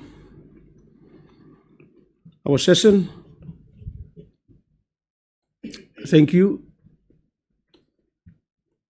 senior management of Madang PHA, for making time available to come before the committee. This is an extension from the inquiry into into Engau Hospital. I think you all have heard about the issues raised on the floor of Parliament by the members of Parliament regarding some tragic loss of lives within the 20-hour period when PNG Power went off. So Parliament has tasked my committee to take up this inquiry to investigate the facts and report back to Parliament what actually happened. So we've done that last week, and I extended that inquiry into Madang PHA. I've got 6 members of this committee. Some members of Parliament are not interested to do committee work. They're more into their district affairs. Some members are committed to Parliament work, so they engage with other committees. I had 2 members with me to make up the quorum in Ley, but unfortunately they have to leave for other parliamentary duties. And I'm here alone with my technical staff to carry this meeting. It won't be a normal inquiry. I will treat this as a fact-finding meeting. So from all the facts and evidence, verbal evidence, oral evidence given, I will take it down to Parliament for my committee to endorse. And then we will incorporate all this into the report that we will present to Parliament. There's a lot of parliamentary committees. We have permanent parliamentary committees and we have special parliamentary committees. Parliamentary committees are headed by chairmen, and we are all backbenchers. Ministers and vice ministers are not involved in parliamentary work. They concentrate on their respective departments. For us backbenchers, we take up all parliamentary duties. And there's a lot of committee work. So it's through this kind of work that Parliament endorses all recommendations, and then Parliament hands over to your respective department to do policy changes, create new policies, or amend the Constitution to better suit your operations. So it's all through all this parliamentary committee work. Very important work, but it's not that effective in Papua New Guinea. But in other Commonwealth countries, parliamentary duties are very, very important and very effective. So this is our Papua New Guinea Permanent Parliamentary Committee on Health Matters, and I am the chairman. So we'll go through this. It's just like fact-finding meeting. So thank you very much, senior management, for making time available here. I will start by asking you to introduce yourselves, your position, how long have you been in that position, and then I'm going to ask a few questions from what I gathered, and it'll be like a question and answer kind of thing. So I just want to get some answers, and if you don't have answers, that's what we're trying to establish. I'm not a policeman. I am not here to report anyone. I am not going to apprehend anyone. I am just trying to help us to do our jobs better so we can deliver services to our people. The core function of us, for you, is patient care. Look after your patients. That's your core duty. So if it's not happening, and if you're not doing it right, then I want to know why. The Parliament of Papua New Guinea wants to know why. And if PHA is working well or not. These are kind of the things that we have to report back to Parliament, to help Parliament to make very good and informed decisions on how we can improve the services. So let's start. CEO, you start, put your microphone on and introduce yourself, and we get started. Thank you. Good afternoon, Chairman, MP, Honorable Naguri. My name is Dr. Martin Diamond, Chief Executive Officer of Madang Provincial Health Authority. I started this duty as CEO on the 11th of August this year, formally appointed on the time. But I have been with the senior executive management since 2019 October when Madang PHA was launched. Thank you.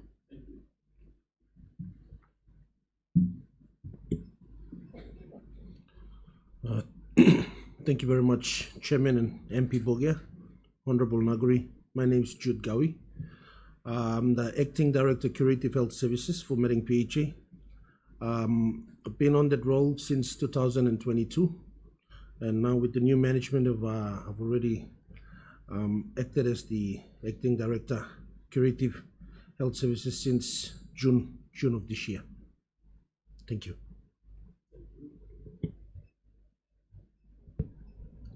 Good afternoon, Honorable Member. My name is Ruth Wazami. Acting Director Corporate Service, and I've been in the job for a month. Good afternoon, Chairman and Honorable Member for Boga.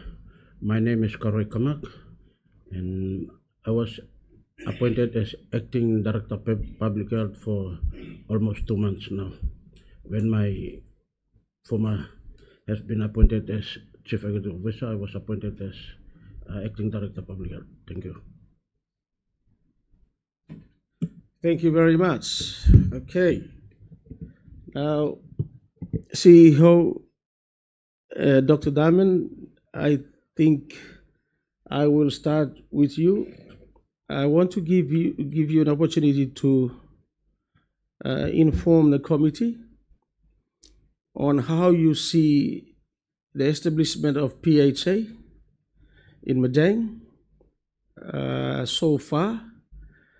Give your honest opinion on how it's operating, how we can improve the system, and if everything is working well, you've got issues, how you think the government should attend to PHAs right across the country so we can improve on where we are right now. So I just need your general views on the last 6 years that PHA was established in Madang province. Thank you, Doctor. Thank you, Chairman. A very important question. Overview of Madang PHA since 2019 October up till now. The PHA system, on my observation and oversight over the last 6 years, it's a very good system. It's a very good system.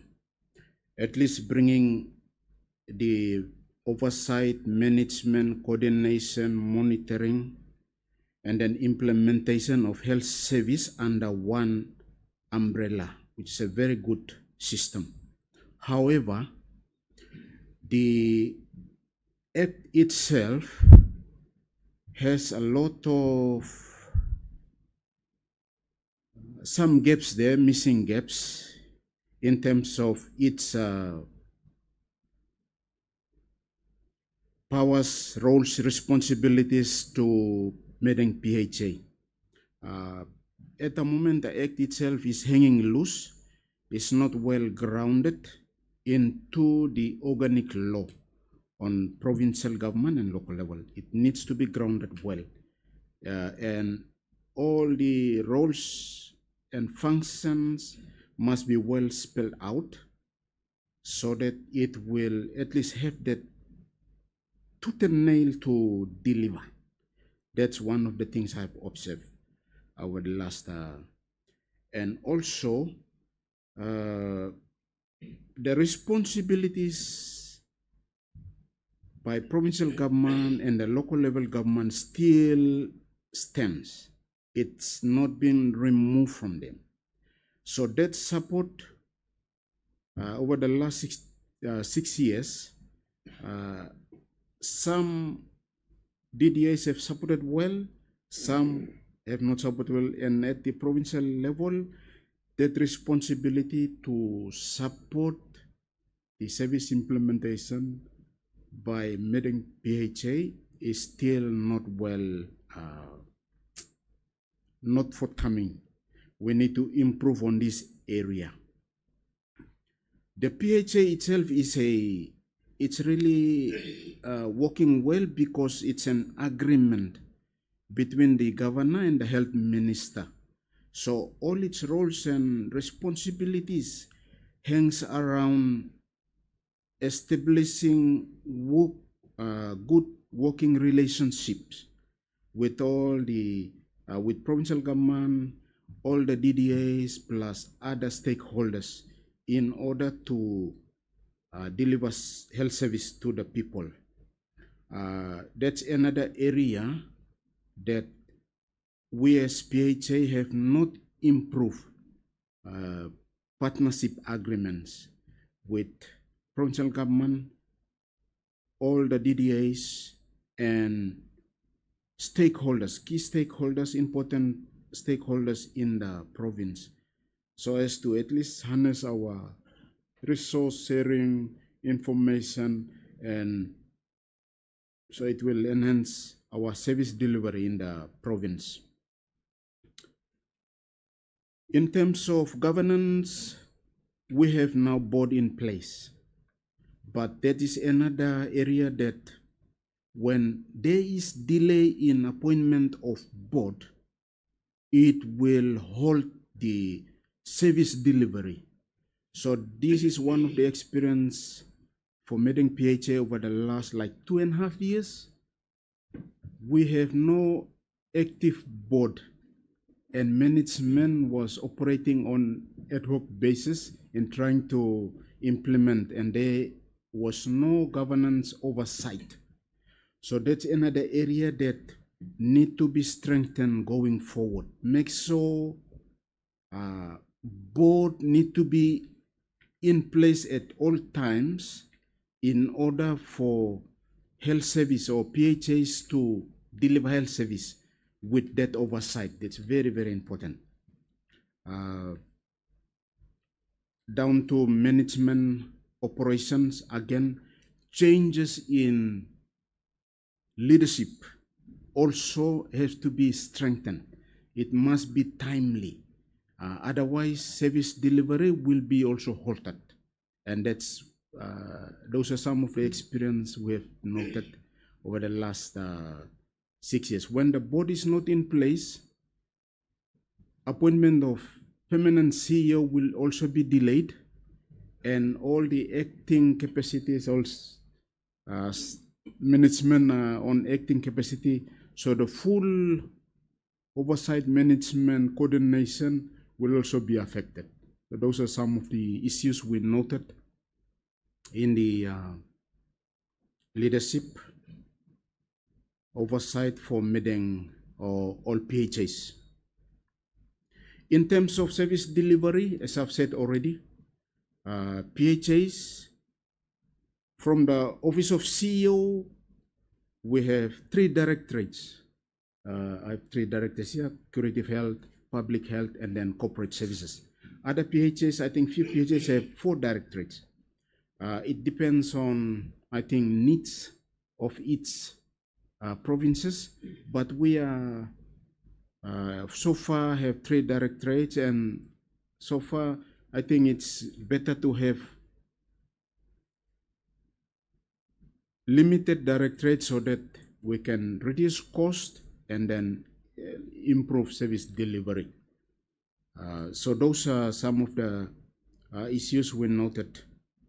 In terms of service delivery, again, from the provincial level down to the district, we are yet to restructure, realign our curative health services. That's another area, and then the corporate services. Director can also allude to that later on. These are yet to be aligned well. At the moment, service delivery from the provincial level down to the district is still using the old system, which is the public health system, where down at the district implementation level, the staff at the district are doing dual jobs. They are implementing public health programs. At the same time, they are taking care of or doing curative health services. So dual jobs. When you have limited number of staff, they will tend to do the easiest thing, which is looking after patients at the health centers and forget the public health, which is a very, very important programs. For example, implementation of immunization. Coverage is very, very low at the moment. Madang is down at the bottom because we are using same workforce trying to do or deliver different programs, and we are tied up with that limited. So those are some, I think, administrative system that Over the years, we have not improved on our manpower capacity.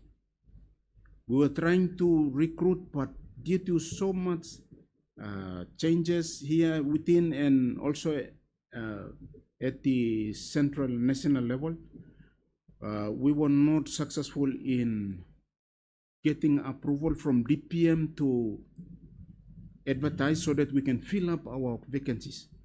So over the last 6 years, those administrative issues have led to increased number of vacancies.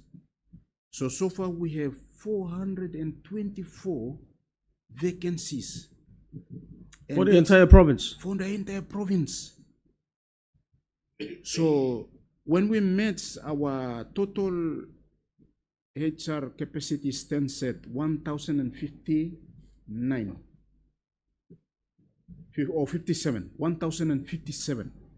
That's your ceiling for the province? That's for the whole PHA ceiling. Now we have regressed down to 670 total staff on strength. And we are delivering service to 800 plus thousand Madang population. It's a big gap. So that's why the service delivery is not well to expectation. So we find there are lots of issues arising, but we try to do that by getting all the casuals and feeding them into the system to deliver. At the same time, we create our own situation again by using our operation funds to pay the staff. So we created these issues for a good cause to deliver service. So this is where we are at the moment. But lately we were given approval to advertise and to fill up the vacancies. So at the moment our team are working on sorting out all the applications. Hopefully we are looking at next year by January we should at least get people to occupy those vacancies so we can improve on our service delivery. But all in all, I think that's what I can. The other thing about budget, though there are certain areas that the budget has improved over the last 6 years, but for the hospital, especially the goods and service, the operation funds has not improved at all. This has led to us not providing adequate services to the people that we serve.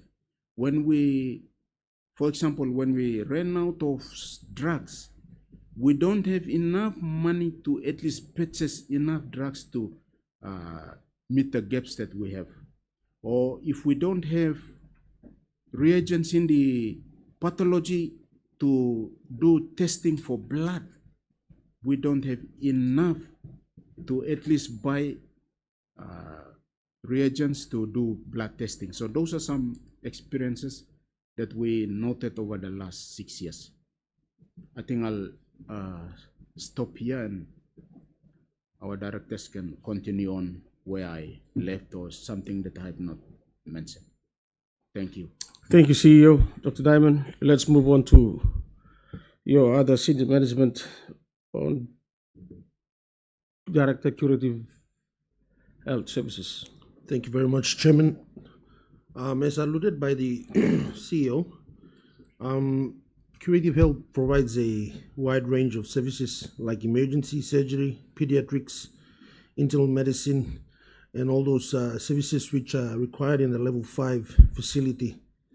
There has been a wide systemic gap in terms of staffing gaps, also aging infrastructures, biomedical equipment failures, and also services that remained operational. We were driven by the strength and commitment by the team over the years, and then also we found that due to the pressing issues of external factors like electricity, water, and also the sewage system has also added more burden onto the hospital. In terms of the working staff gap or the workforce for the hospital, If we can see right across through the level 5 facilities that require the number of doctors and nurses, there's a big shortage in the number of nurses that we really need, and also for the specialists in terms of providing the specialist healthcare. Most of them are also included in the, some of them we have taken on board during the casuals. At the curative health, we've taken on board a total of 53 casual workers that comprises of nurses and also 2 admin staff, one for the biomed and also one for the office. That's just for here in that's for here the hospital. Yeah. That's for here in the hospital to strengthen the services. So with current of the casuals, our operational demands for the goods and services is one of those things that has been really hitting us for the last 3 to 4 years. We've been given a budget of 1.7 million to run the whole hospital yearly, and with the demands that are faced by the laboratory, for example, the laboratory, you need a total of 92,000 per month to run the laboratory services here. For the X-ray, you need a total of 5,000 per month to run the services here. And now with the drug shortages that are occurring, most of the time the specialist drugs are the ones that we usually pay for. They are not supplied by the area medical store or the national procurement supply chain. Hang on, Doc. Specialist drugs. You say your specialist drugs are purchased by PHA. Yes. And not supplied by the Department of Health. Not by the Department of Health. In terms of anesthetic drugs and gases, some of them are, but now the most of the drugs are not coming in, so that is why the PHA is now paying for those specialist drugs, like drugs for heart attack, drugs for keeping patients under sedation in ICU, and also for the theater. That's where our big... why isn't the health department taking charge of that? According to the drug supply chain, it was listed on top of that, but over the time they've shifted the issue over to us at the PHA to look into it. So when it comes to outpatient drugs and some certain inpatient drugs, it is there. But with the current trend of the diseases and with the workload and also the amount of patients coming through the theater, we've been having a shortfall of that. And I think because of the area medical store which went out in fire, and also the old supply chain in Badili, we haven't been getting specialist drugs on time. That's why we at the PHA are usually paying for that. We've been paying for it for the last 2 years. From your operational funds and not from any other extra funding coming from the procurement of drugs from health department. We are paying from our operational funds. We haven't got any reimbursements or all that sort from the NDOH for that matter.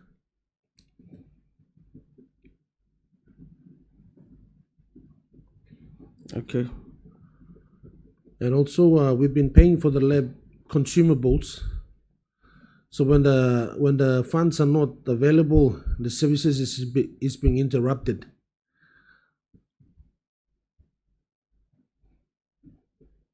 So in terms of pharmaceutical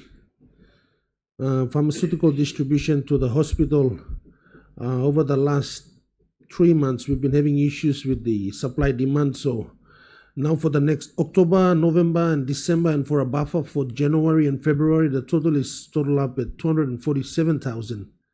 That is the amount that the curative will be presenting to the board and the SCM to look into that matter of how we can keep the hospital running for the next 3 months. What's SCM? Senior Executive Management. SEM. That's not you guys. That's us. Oh, okay. All right.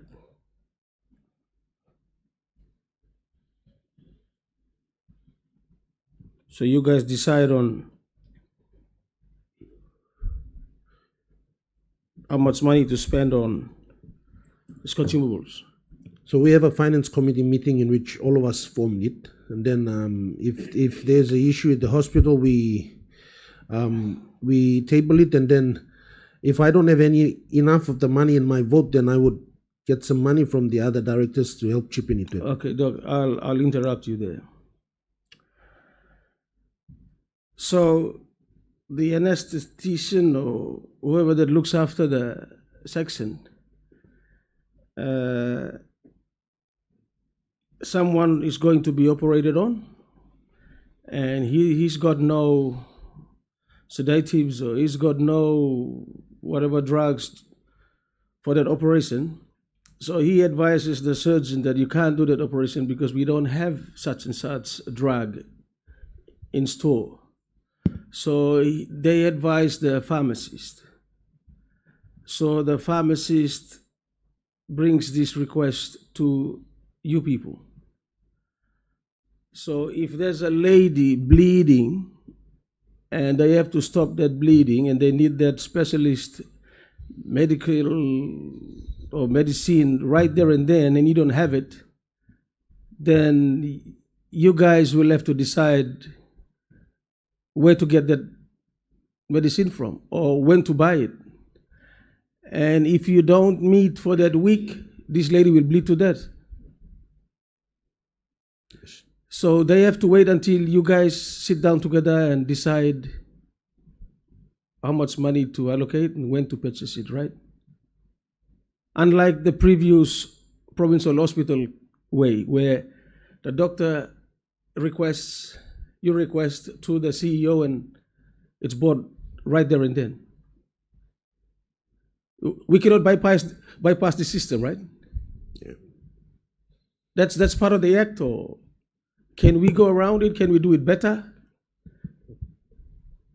In terms of emergency, in terms of life and death, we usually go ahead. I usually make the decision to get it on dinner basis if the other pharmacists can help us.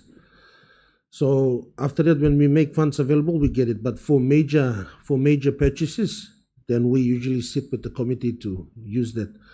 So if I don't have it in my vote, then the director corporate or public health or the executive will help to at least meet it, because we're having delay in fundings from the government, which doesn't usually come on time. So that is why we tend to use our own votes to support us in terms of the priorities. But patient care comes first. Okay. So when the National Department of Health ends you a check for operational funds, it comes with a set of instructions. That's such and such percentage goes to corporate services, such and such goes to curative health, such and such goes to public health. Is that how it works? Yes, it does.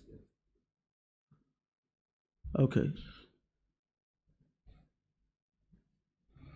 So from your annual budgets, when you frame your budget for your sections, do you get activity plans and budgets from your line managers? They provide that to you? Yes, they do. They provide it in the form of annual implementation plan with their cost, and then we have our planning team and the corporate in which they bind it all up together and do the budget for that. Okay, all right. So you submit your overall budget, including emoluments and maintenance and fuel costs and everything else. For the last 6 years, where does Madang PHA stand in terms of budgetary appropriations? Are you given 100% of what you ask for? CEO, in your experience? Over the last 6 years, every budget we submitted, we are not given the whole amount that we asked for. There's some cuts due to whatever reasons at the top. For example, health function grants, the normal operations estimate has to be at least 9 mil or above in order to fully deliver public health programs as well as run district health services. But most of the time it's normally cut down. That's to do with your, what do you call it, public health funding. Yeah. What about your maintenance requests? Maintenance requests, normally we budget, but no funds are normally given, or if it is given, very little, very limited, I would say. And your fuel costs, does that come separate from your maintenance fundings? Or it comes under your operational funds Everything comes under in one basket? Yeah, and then we can. So we do it's that. your job, the SEM, yeah, Yeah. SEC. You sit down and you do the breakup. This much goes to maintenance. This must go to public health. This must go to curative health, corporate services. I mean, corporate services emoluments are fixed. So what you get is what you use. There's no ups and downs on that, unless you have additional manpower. But at the moment now, you're telling me that you are employing casuals, and they are taking up part of your operational. And I hear some of your casuals have been there for years. Why do you keep them? Why can't you let them go? Very good question. With the increased number of vacancies to deliver, we have to keep these casuals in order to run, especially most of these casuals are engaged in the districts. For example, I can give you an example. We have only 1 or 2 staff running a reporting health facility in Middle Ramu. And that facility capacity should be at least 7 in order to fully function. If we let these casuals go, who's going to provide?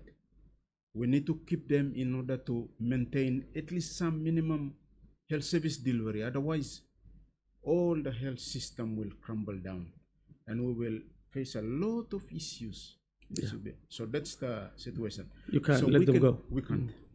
Because these are essential workforce that we really need.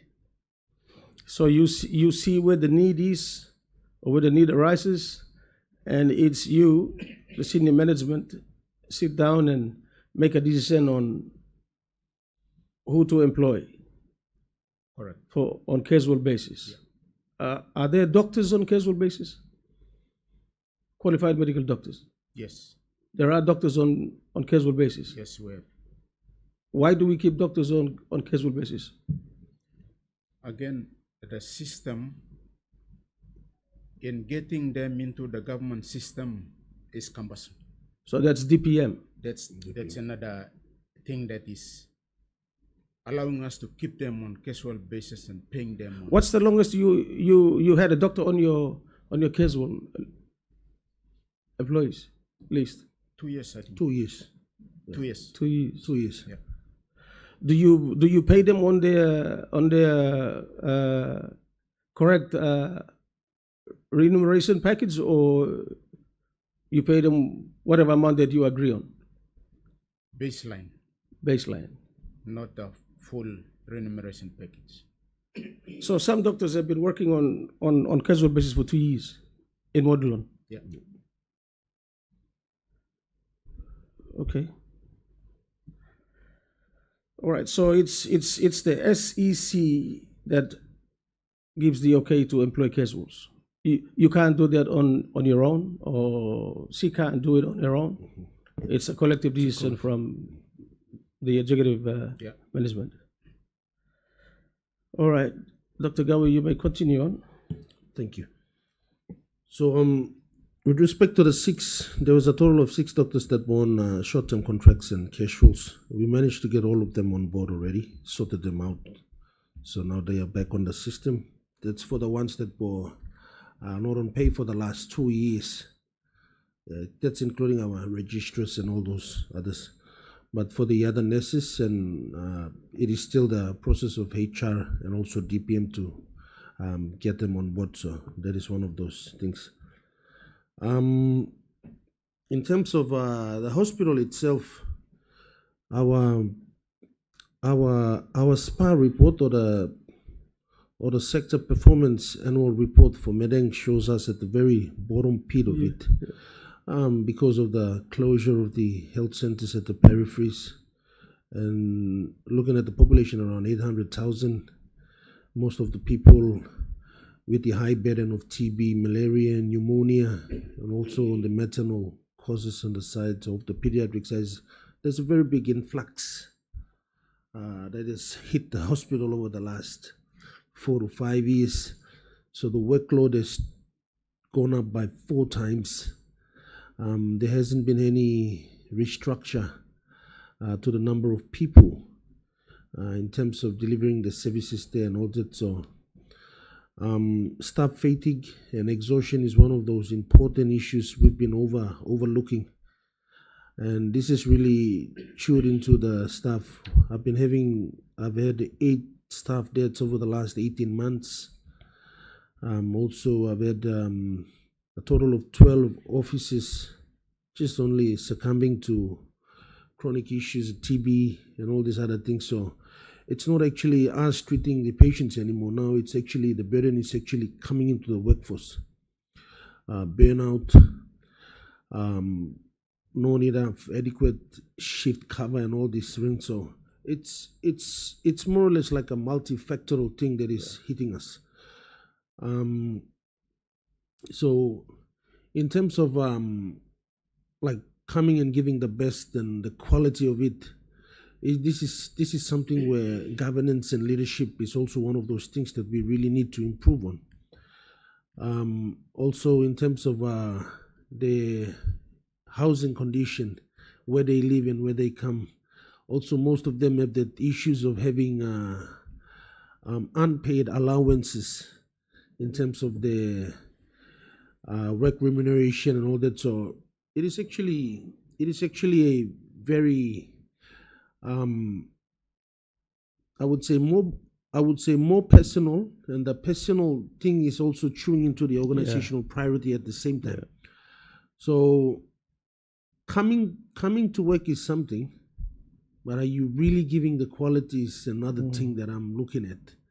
And if I can go through all the workforce and all the standards, we haven't met any standard, and we haven't been providing the quality of care that the people of Madang deserve due to all these multifactorial factors going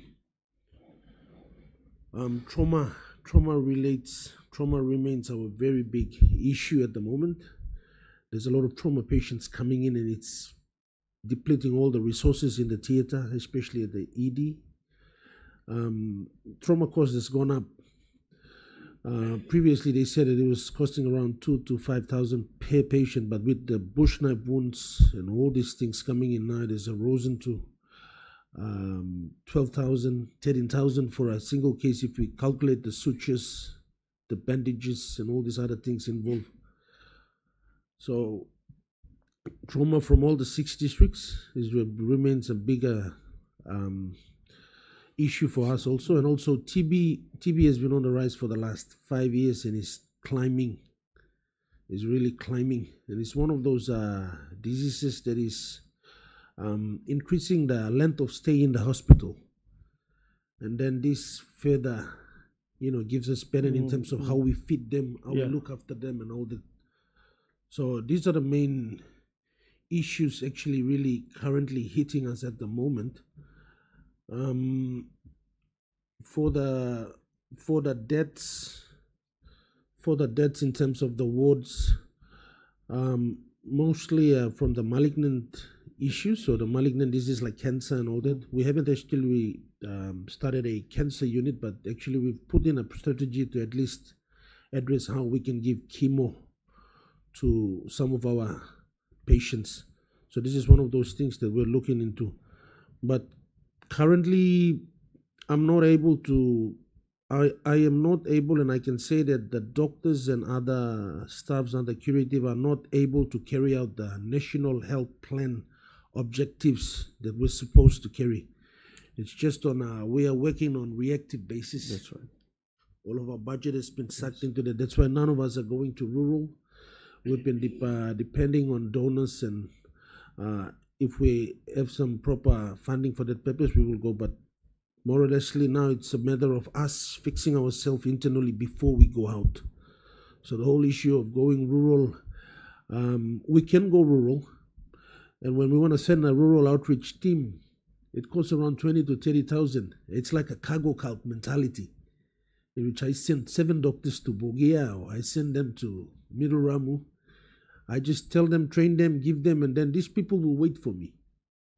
I will never come back because I don't have that funding. Maybe I get that funding in the next 1 or 2 years, I might come. So we've changed the mentality of doing that, in which I've advised the district health managers to send their staffs in for training using the hospital for short course refreshers, and then they can go. So, for example, here, if I have 1 visit to Bogia of each districts, I might be able to see how well I've trained those people to come and carry out those services. But to get a doctor going to and from, I don't think so.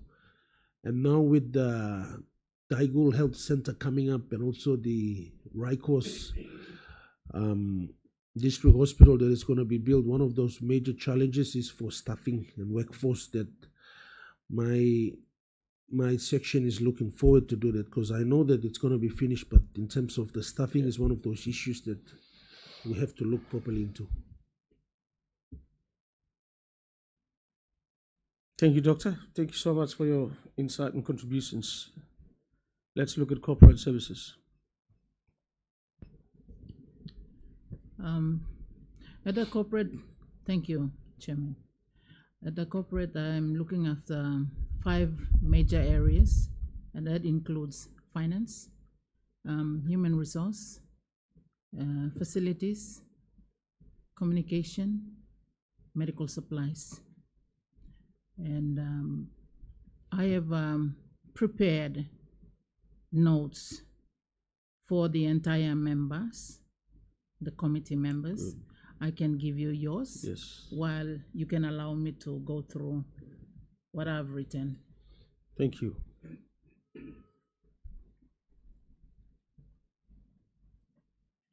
And you'll provide the rest to the Secretariat.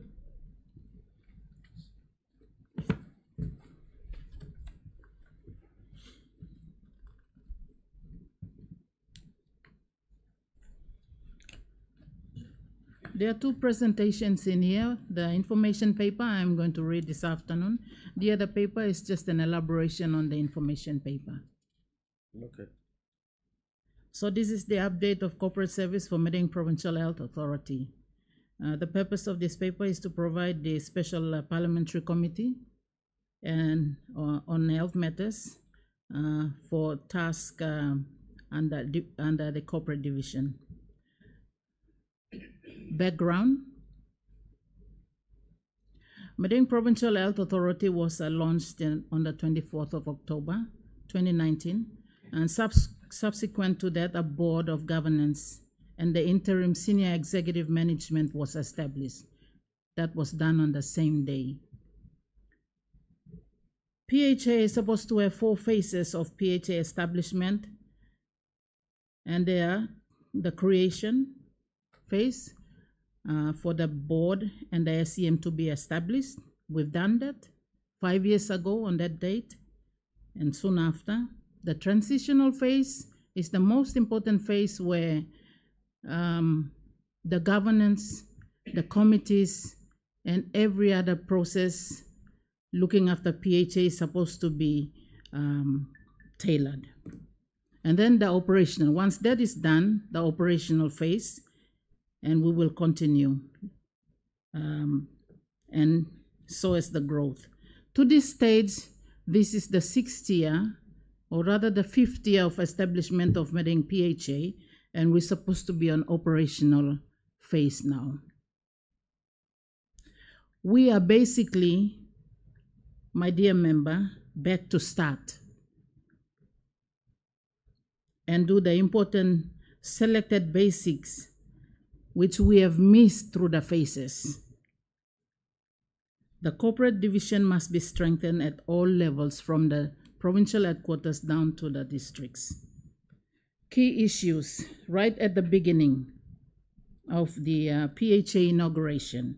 The PHA reform in Madang province was not marketed well in the province, thus causing uncertainty to the political head of the province and the Madang administration, the health staff of the hospital, the provincial headquarters, and the district, and most importantly, the people of Madang. There was some confusion and uncertainty, especially our partners and stakeholders. However, this confusion is coming to a close as we speak, and we see business houses, provincial administration, and the political leaders moving in to support the health service delivery in the province.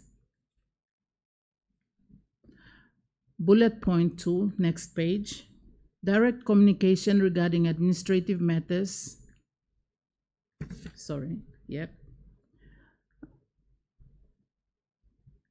Belong to the management became an urgent concern for the board.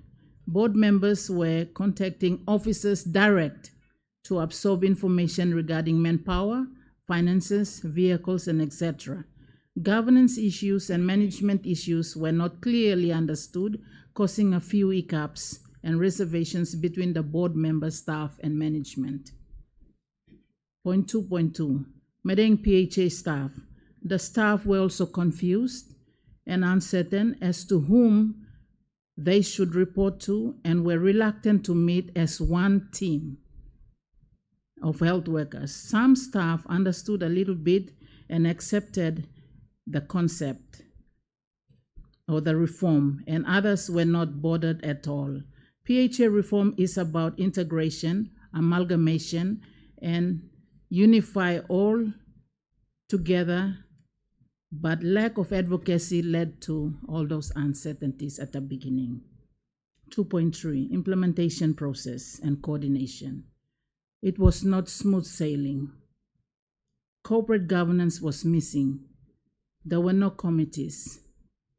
Indicators dropped severely. Now, when I say indicators, I mean the services that we provide, and we provide the report back to the National Health Information System and is measured at the National Department of Health. Those are indicators. For instance, one is the coverage of children being immunized. That's just an example. So the indicators dropped severely. But services at the clinical setting continued with so many challenges. Our doctors, our nurses were still working. They were still working with challenges. A brief on the functions of the authority. The finance. Sources of funding. If you look at the table 1, that table provides the actual budget for this year. We were allocated 69.9 million kina.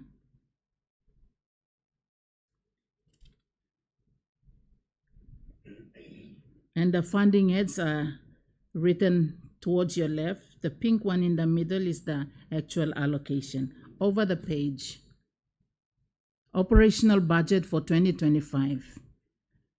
The personal emoluments, if you look across on the right side, is 52 million of that 69 million. That's 76% of the budget going to salaries and etc. So if you minus 100%, 76% from 100, you get 24%, and that's the percentage of money that's actually been used as for goods and services. And into that 24%, we have a little bit of 2 million for the rentals for the doctors and others as well. That constitutes to around 4%. So all in all, member and chairman, We have only 20% of that 69 million kina to run our entire operations for Madang Provincial Health Authority. Now the hospital needs a 200 million per year to run its services. We are not getting that money.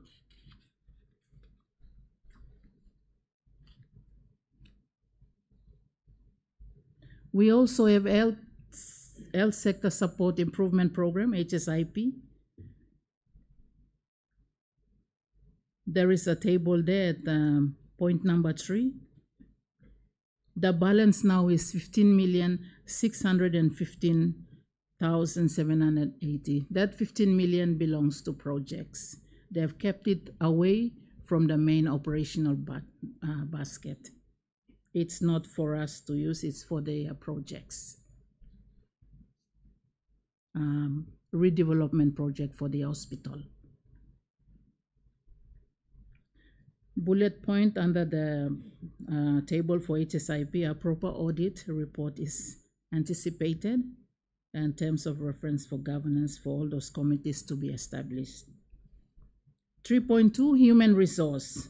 Recruitment process, as you heard about the 424 vacancies, is in progress, and we should have some results by the 31st of December, if we have the funding. Establishment of 1,057 staff on strength, as the CEO has already mentioned. I won't go through that.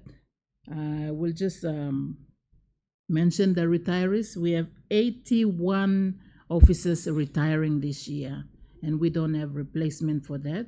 We are eagerly waiting for the 422 positions for people to get on board. So we are losing 81 through the right process because they have reached their retirement age. Over the page. 3.3 is about the facility. Hospital generator set. Generator was fully maintained sometimes in June of this year. I think we have two 500 kVAs and one 160 kVA. And if the PNG power is off for long hours, it costs us 3,600. That's 4 drums. That's equivalent to 4,200 drums to run the generator for the hospital to keep patients alive on life-saving support. We just don't have that money. I will skip the general administration. Project planning comes under the CEO. Point number 4, ICT. Point number 5, medical supplies. Serious issue in procurement of medical supplies and equipment, as drugs are supplied in very small amounts to all the facilities and cannot sustain the operations of the health facilities. 8 post posts have no supplies, and people are dying because the very small supply that goes to the facility is absorbed within the facility and it does not go down to the 8 posts. The 100% kit is something we must work on to get back and to have our people have access to medicines. I conclude. There are already positive signs of progressing, and so we need to clean our accounts division, utilize our limited finance for maximum benefit. Our HR division has a little capacity and management, and the current recruitment exercise is going on. However, we have realized our shortfalls and challenges over the years. They have had impact on our delivery of services, and we are adamant to correct ourselves and comply with the existing laws policy that govern our practices. Finally, member, an organization is as good as the people working in it. Thank Absolutely. you. Thank you very much, Director Corporate Services.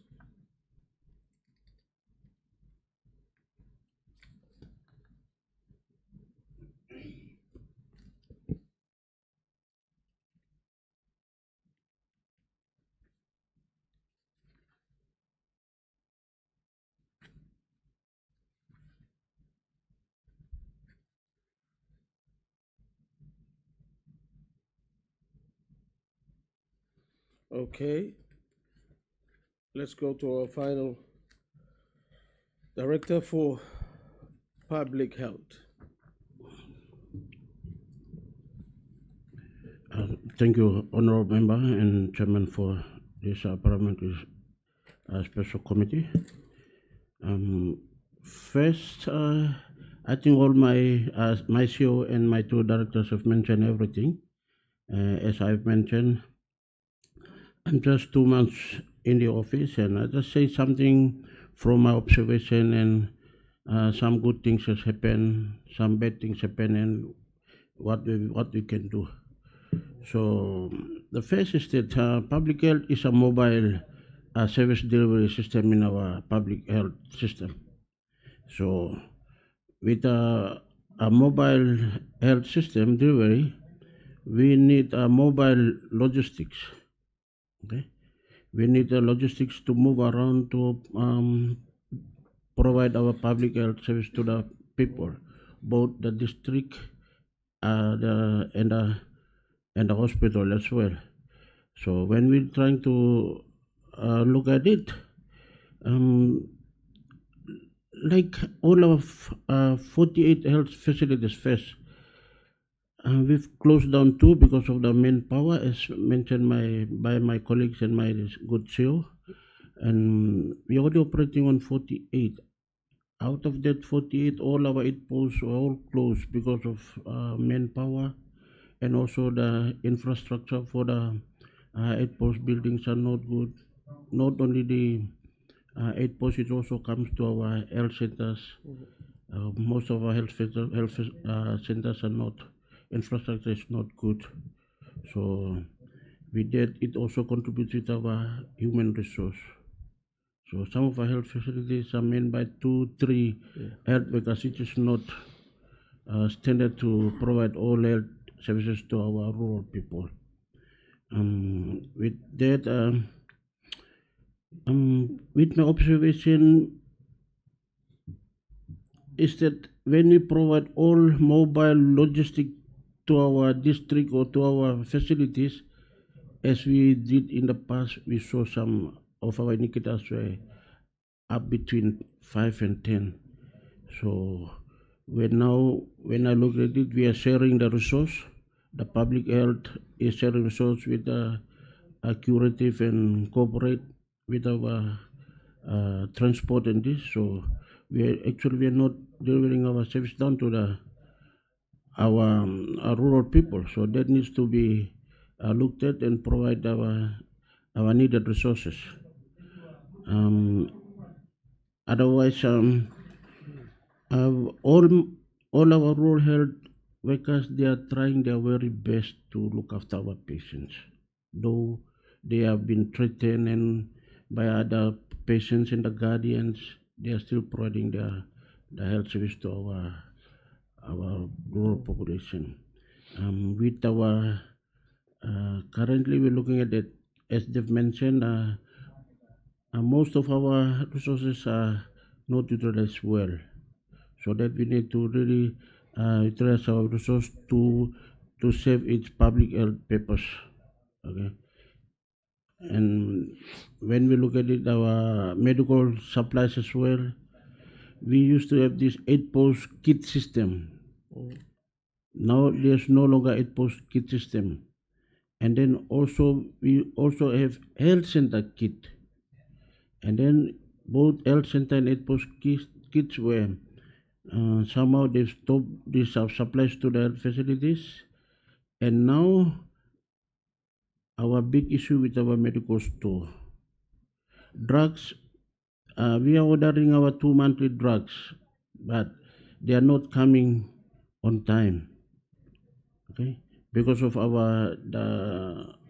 the company that we contracted to deliver our medicines, drugs, supplies, they are not delivering to the facilities. So that we have talked, and then we're trying to improve on that, and then we're trying to make I think it's better we have our transit medical store here. So Are you referring to the contractor that's contracted by the Department of Health or by Madang PHA? By the National Department of PHA, we never contracted any. Okay. Okay. So I think we need to look at that and then improve on that. And then the last is our public health programs. Most of our programs we are not implementing because the limited funds that we have. And the only thing, the support that we are getting is from our partners, our donor partners, WHO, UNICEF, TRI, they are supporting us. That's why we are doing some of our public health activities in the province and the district as a whole. So we need support from all sectors and stakeholders to implement our public health activities. If we improve on it, we will stop more patients coming to the hospital, health centers, and more deaths that we can stop. Otherwise, we need support from all stakeholders. Thank you, member. Thank you very much, Karoy. Now I'm just going to go through some issues that I have come across talking to your ground staff, and I need to get some clarification on certain matters. CEO, I know you're aware of the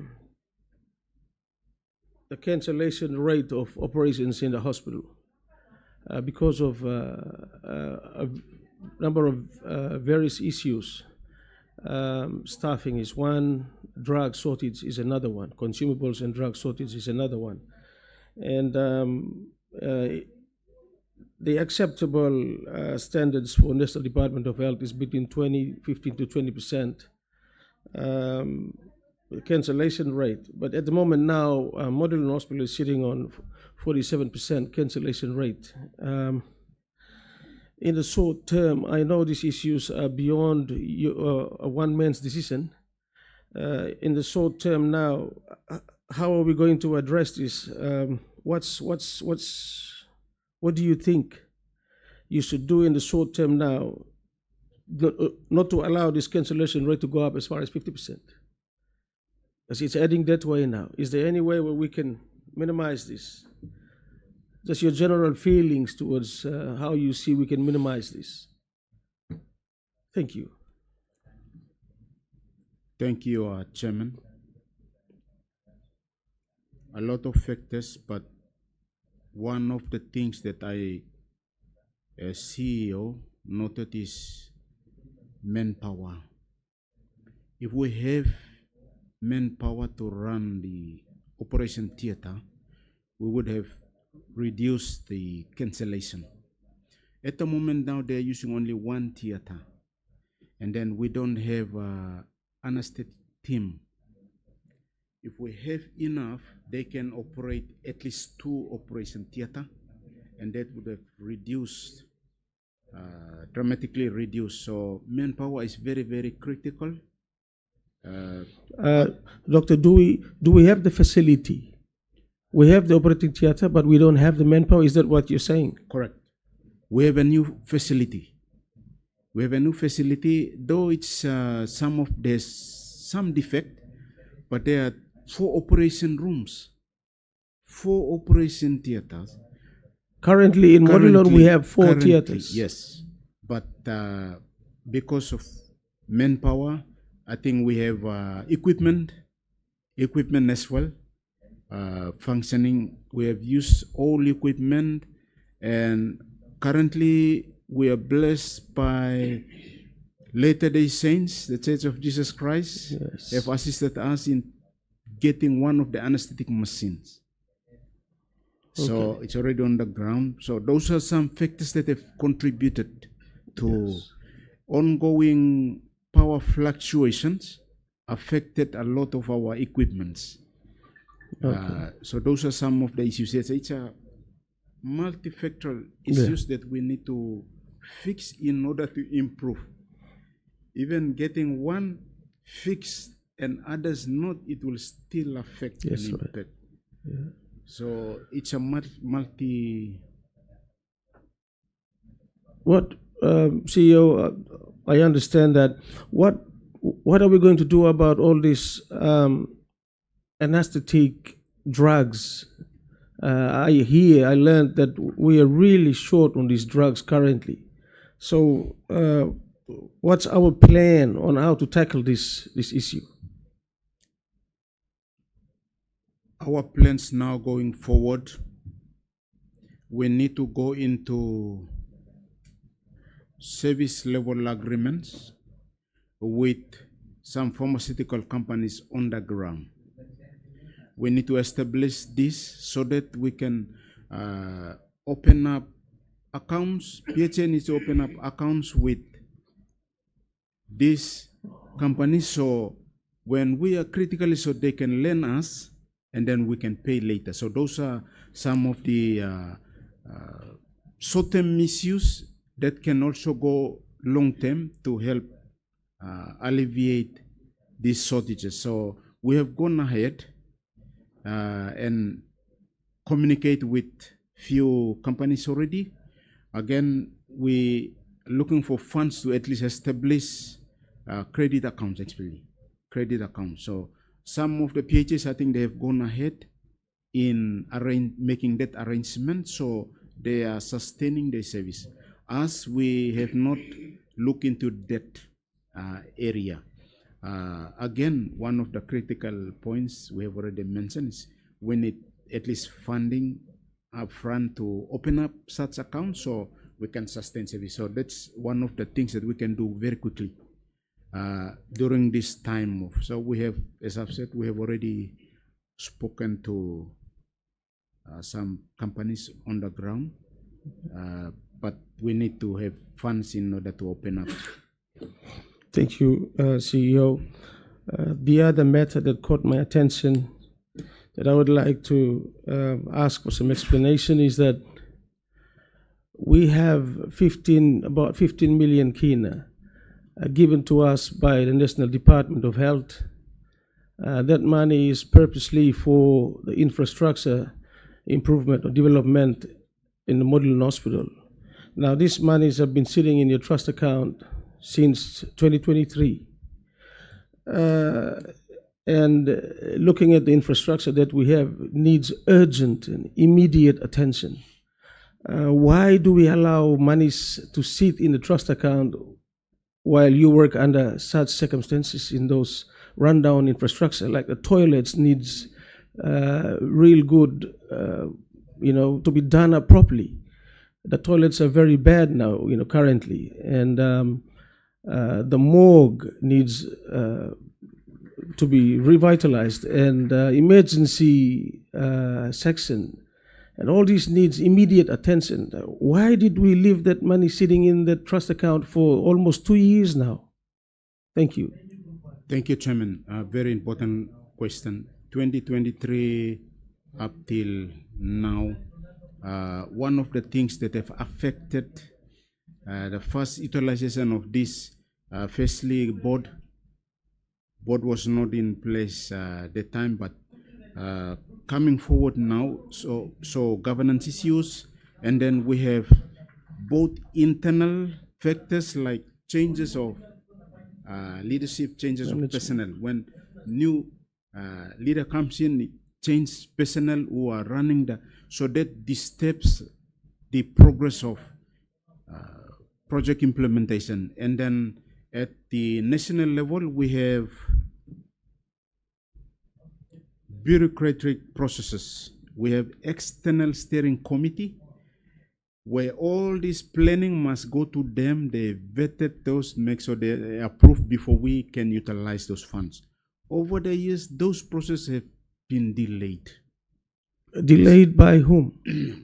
We have external project steering committee made up of Treasury, Finance, National Planning, and Prime Minister's Department representatives, and NDOH.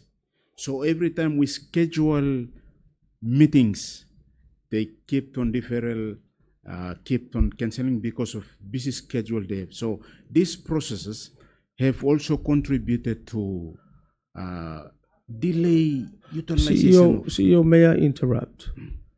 When we are given such monies from the Department of Health, we already know what to do.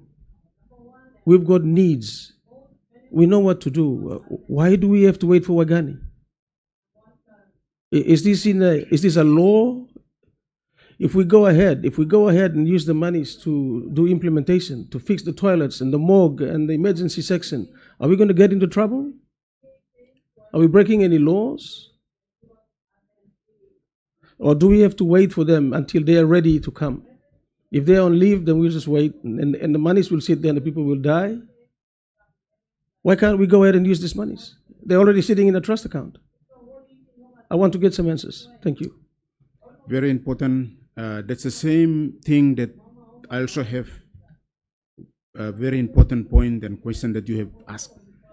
Because now that we have already got board, the highest authority that governs, we should have been given that. But I think probably due to procurement policy laws that governing, I'm really not sure at the moment.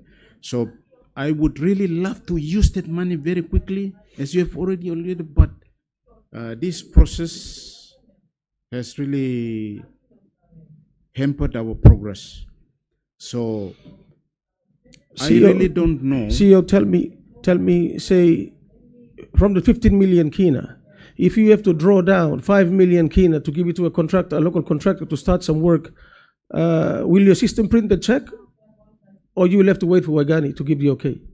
We'll print the check here. So there's nothing stopping you from using that money? No. No.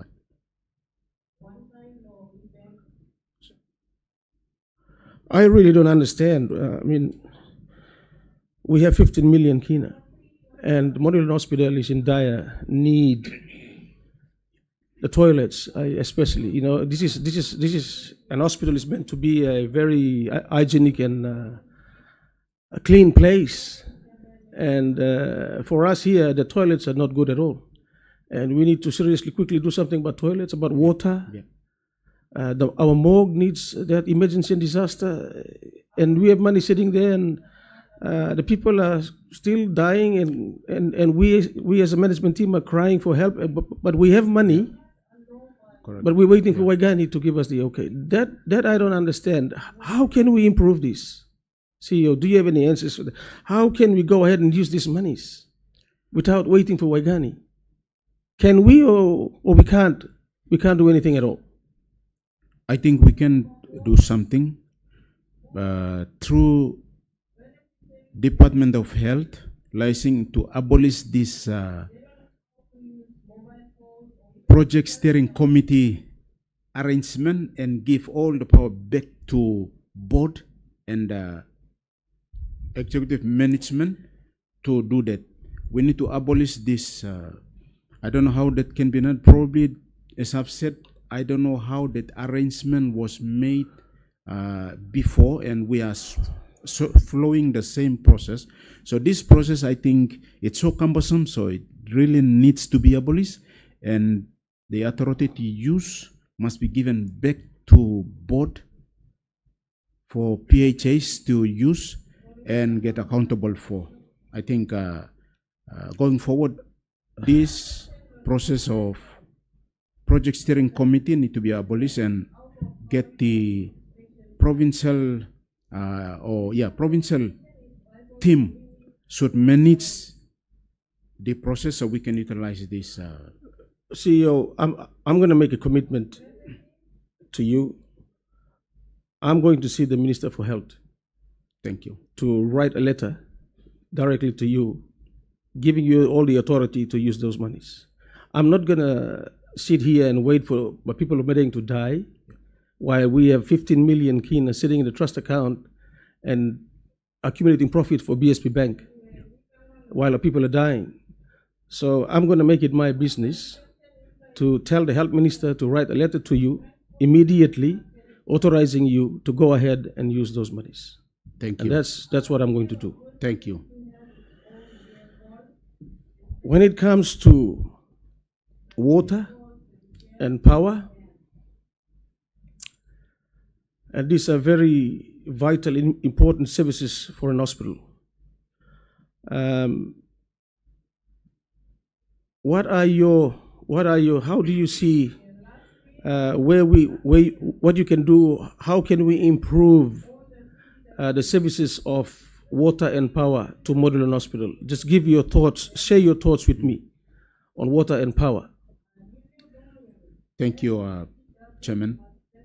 For water, we are currently looking at two sources. From the main supply, we get storage tanks. So we're so thankful provincial government has come good. So they have purchased two plus Southern Cross already on the ground. This week, the engineers from Southern Cross will be on the ground to install. And then at the same time, we will also refurbish the boreholes. The holes that were built some years back, we will either refurbish those or do new bore to get water and for storage and treatment as well. So that's for water. Yes. So the work is in progress at the moment. And for power, so far we have 3 standby gen sets for the hospital. One is specific for the operation theater alone, and 2 of them are for the whole operations in the hospital. One is just being installed but yet to be connected because of funding. But we have already progress works to connect both of them so they can work in synchrony. Yes. Going forward, we are also looking at solarization because we have some good roofs there to have solar backup. You've got a big catchment area. Yes. So currently, one of the projects that was launched lately was the solarization of the provincial vaccine store that keeps all the vaccines. Yeah. We have issues over the years, but now there's a 15 kVA installed, so now we don't have any issues anymore. So the vaccines are protected at the moment. I think Bogia as well got a 5 or 7 kVA, I think 5, and then Valium. So we are also looking at solarization of the health facilities going forward. So that's basically on the power and water. That's for the hospital, but we are also looking at improving water supply as well in the rural health facilities. That's another challenge that we'll be facing, but there are options available going forward. Yeah, I am only concerned about our general hospital. Yeah. The services here must be up to standard. Must be number one, because if we don't get these services out in the rural areas, we have to come and get it here in the referral hospital. So I'm very concerned about our general hospital here. The other issue that came to my attention is you might be losing a few of your good doctors.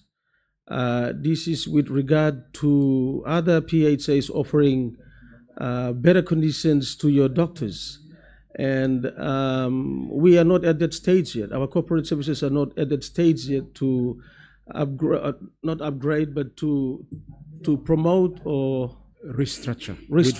Yes, but other PHAs are doing it. Yeah.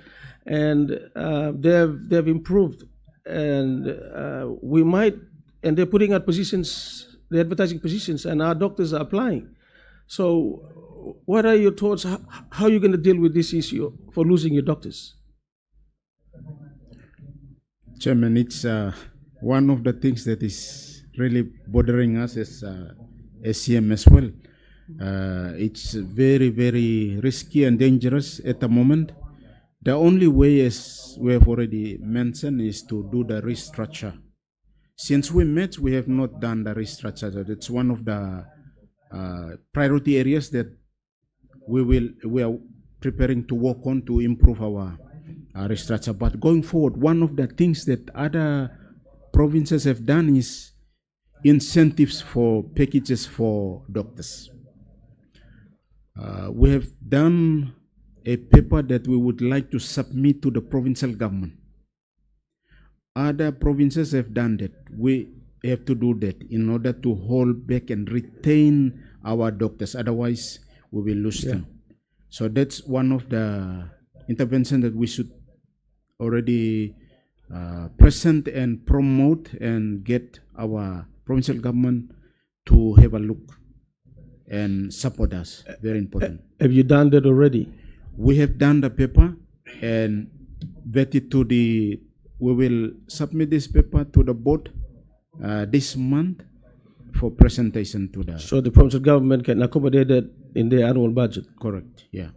That's for incentives for our doctors. Doctors. Very good. Yeah. Okay. Like I said already, the general infrastructure for Model Hospital it's in a dire state. Needs revamp, needs new infrastructure. Do we have any plans in place for the overall facelift for the hospital? I know we have financial issues, but are we seeking help from PIP, from the national government, or from a donor partners and all that? Are you guys working on anything at all for near future? We are currently working on redevelopment, hospital redevelopment.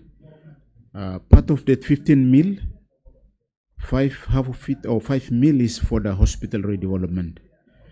Tender has gone out for the design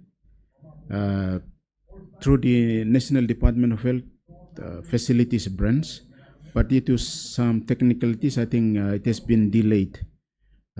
So the progress is going on for the new hospital. Yeah, and for the whole infrastructure, we are receiving yearly PIP funds to refurbish current facilities to maintain the service going forward. Okay, thank you. Something I've learned in my inquiry with Engau Memorial Provincial Hospital is that when it comes to electricity, PNG Power jurisdiction stops at the power poles. And the lines that come into your facility is your responsibility. And if there's something wrong with power generation or transmission in your facility, even if they know that you have a problem, they will not do anything about it because they don't have jurisdiction to do that. They will only wait until you put it in writing to them to come and assist, and then they will come in and assist. So that was the problem Engau had. So we decided to do something as a matter of urgency. I've tasked the CEO of the hospital and the CEO of PNG Power to draw up an MOA. So this gives the authority to PNG Power. If you have issues and you call PNG Power, they'll walk into your premises, they will see the problem, they will advise you, and they can go ahead and help you out. Otherwise, you're going to have to find someone else, a contractor, to do it. I don't understand why this has been like that, ongoing for years. So we are doing that now. Engau and PNG Power are now in the process of signing, they're drafting an MOA. So they will sign it once it's ready, as a matter of urgency. So I think Modular Hospital, our Modular Hospital in Madang should do the same. We will be having a regional operations manager here tomorrow. From Ley is coming down. So it'll be good for you to be here, for your management team, so we can start talking to PNG Power, so we can also sign a similar arrangement, go into similar arrangement for, in PNG Power. Like, we have delicate equipment in the hospital, and PNG Power knows well that we have continuous blackouts. They also know how to protect those delicate equipment. They can advise us on how to protect all those delicate equipment so we don't lose this equipment when we have blackout, constant blackout. So all these kind of arrangements will come in that agreement. So I would very much encourage your management team to talk to the operations manager tomorrow to get into a similar kind of arrangement when he's here tomorrow. So there's quite a lot to go through, quite a lot. I think we've covered generally all the major issues that we are facing. It's the same everywhere. It's the same everywhere. Funding constraints, manpower issues, shortages of drugs and consumables, infrastructure aging, and all that.